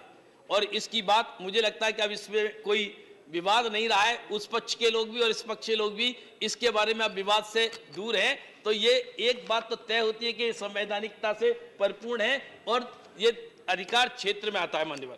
लेकिन प्रश्न ये है कि ये अध्यादेश लाने की जरूरत क्यों पड़ी। एक माननीय सदस्य ने बोला था कि अध्यादेश कब लाए जाते हैं, कि विषमता हो या आपात स्थिति हो। ये सही मायने में विषमता ही पैदा कर रहे थे, इस दिल्ली में ये विषमता पैदा कर रहे थे, इसलिए अध्यादेश लाना पड़ा मान्यवर। जब 11 मई को 2023 को सुप्रीम कोर्ट का जो आदेश आया, हालांकि उस आदेश में 2 जज की खंडपीठ के लिए निर्णय देने के लिए कहा गया था, उस आदेश में इन प्रिंसिपल निर्णय हुआ था, लेकिन इन आम आदमी पार्टी के लोगों ने इसको तुरंत उसी शाम को इंप्लीमेंटेशन करने का प्रारंभ कर दिया, जबकि 2 जजों की खंडपीठ को इसको निर्णय देना था, उसकी डेट नहीं लगी, मैटर नहीं लगा, निर्णय नहीं आया, लेकिन इन्होंने इंप्लीमेंटेशन प्रारंभ कर दिया और सतर्कता विभाग की फाइलों को ढूंढना शुरू कर दिया। सतर्कता विभाग के सचिव को, विशेष सचिव को बुलाकर निर्देश देने प्रारंभ कर दिए। सोशल मीडिया में जारी कर दिया कि आशीष माधव राव जो सतर्कता सचिव है उनका ट्रांसफर हो गया। मान्यवर, 11/5/2023 के 11 मई के निर्णय में पैरा 165 में न्यायालय की नियमित बेंच को इस मामले का निपटारा करने का आदेश दिया गया था, जो बैठी ही नहीं है, लेकिन इन्होंने इंप्लीमेंटेशन प्रारंभ कर दिया। कारण क्या था?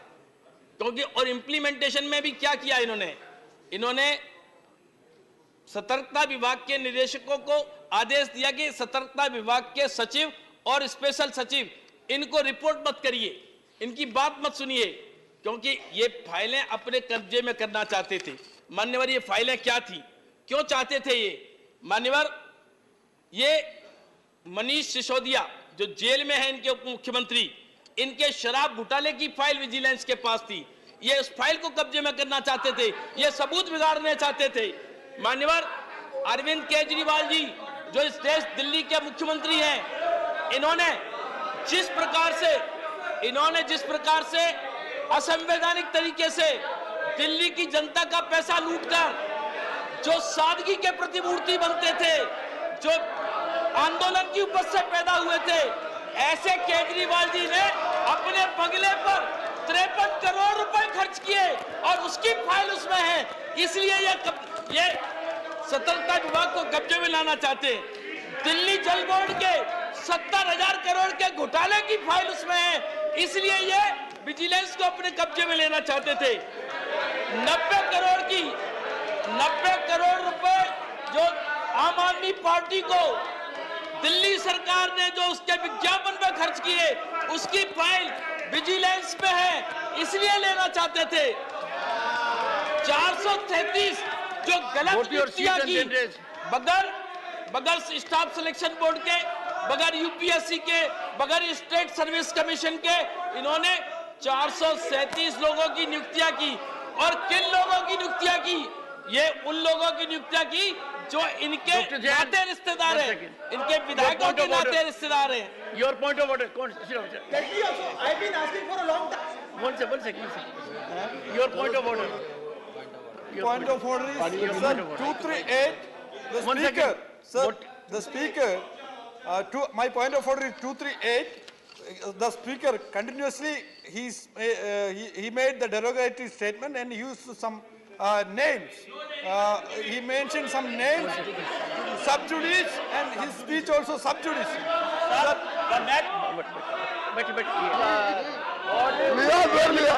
Yes, Mr. Pathak. Sir, there are Mr. Pathak. two specific points of order. One second. Mr. Pathak, raise your point. Whatever you're saying. Sir, I just have one small point to submit. No, not point. What is point of order? I have a point of order.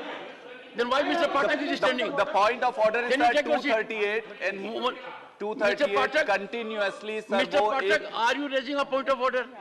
Yes or no? 238, sir. The No, point you are of raising a order. point of order. Yes. Please yes. do that. 238. Mr. Raghav Chadha, take your seat.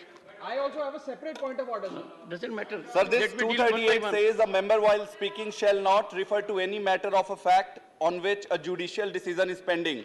He has been continuously alleging, sir, the matter which is sub judice. He has been also naming a leader.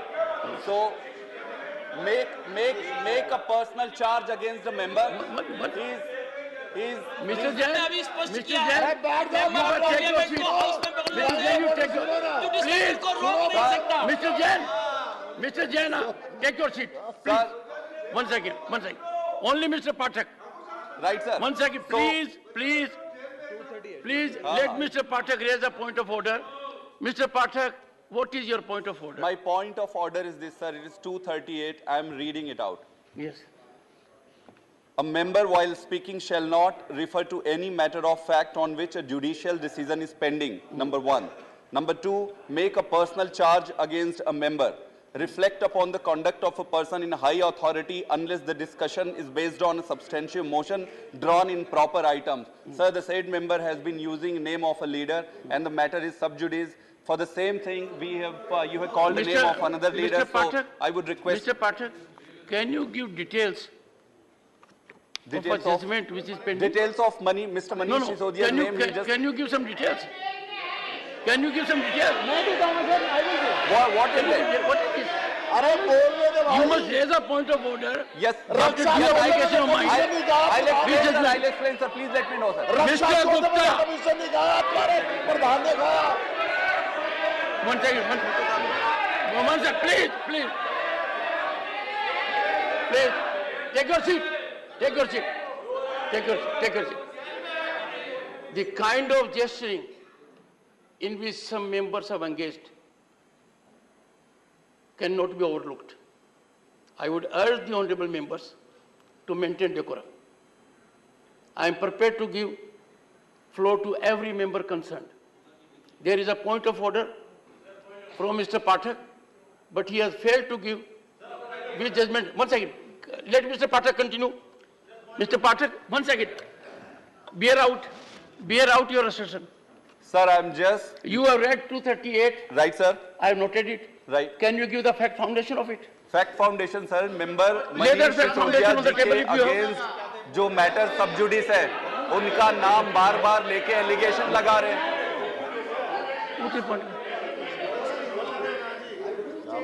What? I fail to understand, Mr. Pathak, what is your point of order? I will table it, sir. I will table it. Sir, I have a separate point of order. I will table it, sir. I know you will have Mr. Raghav Chadha, and you may have a better point of order. But first, allow that member to, in his own right, to make out a point of order. I will, sir. I have raised the point of order under Rule 238, and I will table it. Okay, noted. Dr. John Bitas. Sir, Rule your point of order. Sir, please sit. Rule 240. 240. 240. I am reading, sir. The chairman, after having called the attention of the council to the conduct of a member who persists in irrelevance, he is persisting in irrelevance, or tedious repetition either of his own arguments, repeating again, or of the arguments used by other members, Trivedika arguments. I get your point. Dr. John Bitas. To discontinue his speech. Dr. John Bitas. Sir. You are thinking for a moment that you are the chairman. Your misfortune is, I am the chairman. I have never called out such attention. Take your seat. Mr. Raghav Chadha. Allow Mr. Raghav Chadha. I have 2 points of order. No. Only Mr. Raghav Chadha. And the last one. I have two separate points of order. You first raise one. I heard him. He has no point of order. We can't allow time to be so utilized. Please, Mr. Raghav Chadha, go ahead. Sir, my first point of order is Rule 110, which is, sir may have 110. Go ahead. Sir, Rule 110, which is the scope of the debate. The discussion on a motion that the bill be passed shall be confined to the submissions of arguments either in support of the bill or on the rejection of the bill. In making his speech, a member shall not refer to the details of the bill further than what is necessary for the purpose of his arguments. मानवर मैंने कहा कि 437 जो गलत नियुक्तियां हुई हैं, जिसको LG ने निकाला है, ऐसी नियुक्तियां जो इन्होंने अपने एमएलए, अपने पार्टी के लोगों के रिश्ते नातेदारों को की, जिसमें ना सर्विस कमीशन लिया, ना स्टाफ सिलेक्शन बोर्ड लिया, ना यूपीएससी की, इस तरह की धांधली इन्होंने की है, असंवैधानिक कार्य किए हैं। इसकी वजह से असीम स्थिति पैदा हुई है। मान्यवर सुप्रीम कोर्ट ने आरआरटीएस वाले मामले में जब इन्होंने फंड का रोना रोया तो सुप्रीम कोर्ट ने कहा कि तुम्हारे पास विज्ञापन के लिए पैसे हैं लेकिन आरआरटीएस के लिए पैसे नहीं है। ये दिल्ली का विकास नहीं चाहते, मान्यवर, ये दिल्ली का विकास नहीं चाहते, ये अपना प्रोजेक्शन चाहते हैं। मान्यवर, इनके 1.5 दर्जन से ज्यादा नेता जेल गए हैं, 1.5 दर्जन से ज्यादा। देखिए, I'll give you the list, sir. Okay, honorable member will put it on the table. शिक्षा मंत्री, he will. स्वास्थ्य मंत्री, मनी लॉन्ड्रिंग घोटाले में,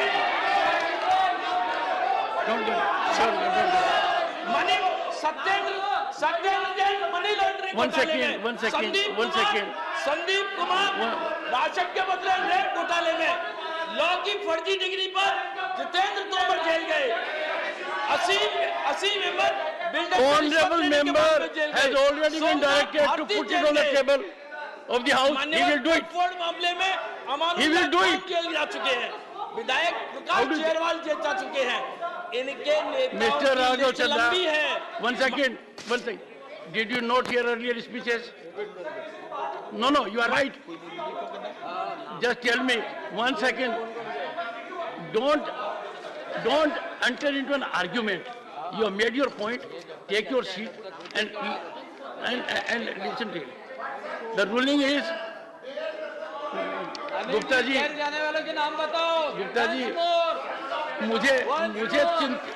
मुझे आपके स्वास्थ्य की काफी चिंता होती है। कि नहीं है? आपका वजन ज्यादा है, आप बहुत एजुकेटेड होते हो। सत्येंद्र जैन जेल में है कि नहीं है? जितेंद्र तोमर जेल गए कि नहीं गए? भारती जेल गए कि नहीं गए? ऑक्सफोर्ड में अहमद बिल्डर जेल गए कि नहीं गए? अमानुल्लाह खान जेल गए। ये भ्रष्टाचारी और अराजक तत्वों के सरदार हैं। ये अरविंद केजरीवाल इनके सरदार हैं। मान्यवर, जब अरविंद केजरीवाल जी जब चुनाव लड़ने गए थे तो उनको पता था कि दिल्ली पूर्ण राज्य नहीं है। मान्यवर, दिल्ली पूर्ण राज्य नहीं है, लेकिन तब भी इन्होंने चुनाव लड़ा, जीत कर आए। लेकिन चुनाव लड़ा तो जीत कर आए, इन्हें पता था कि दिल्ली पूर्ण राज्य नहीं है। अब ये दिल्ली के पूर्ण राज्य के मुख्यमंत्री मानकर अपना जलवा दिखाना चाहते हैं। और तो और इनकी एरोगेंस देखिए, इनका मेगालोमेनिया देखिए, कितनी पराकाष्ठा है। ये अपने आप को दिल्ली का मालिक कहते हैं। इन्होंने टीवी पर कहा है दिल्ली का मालिक। क्या बात है।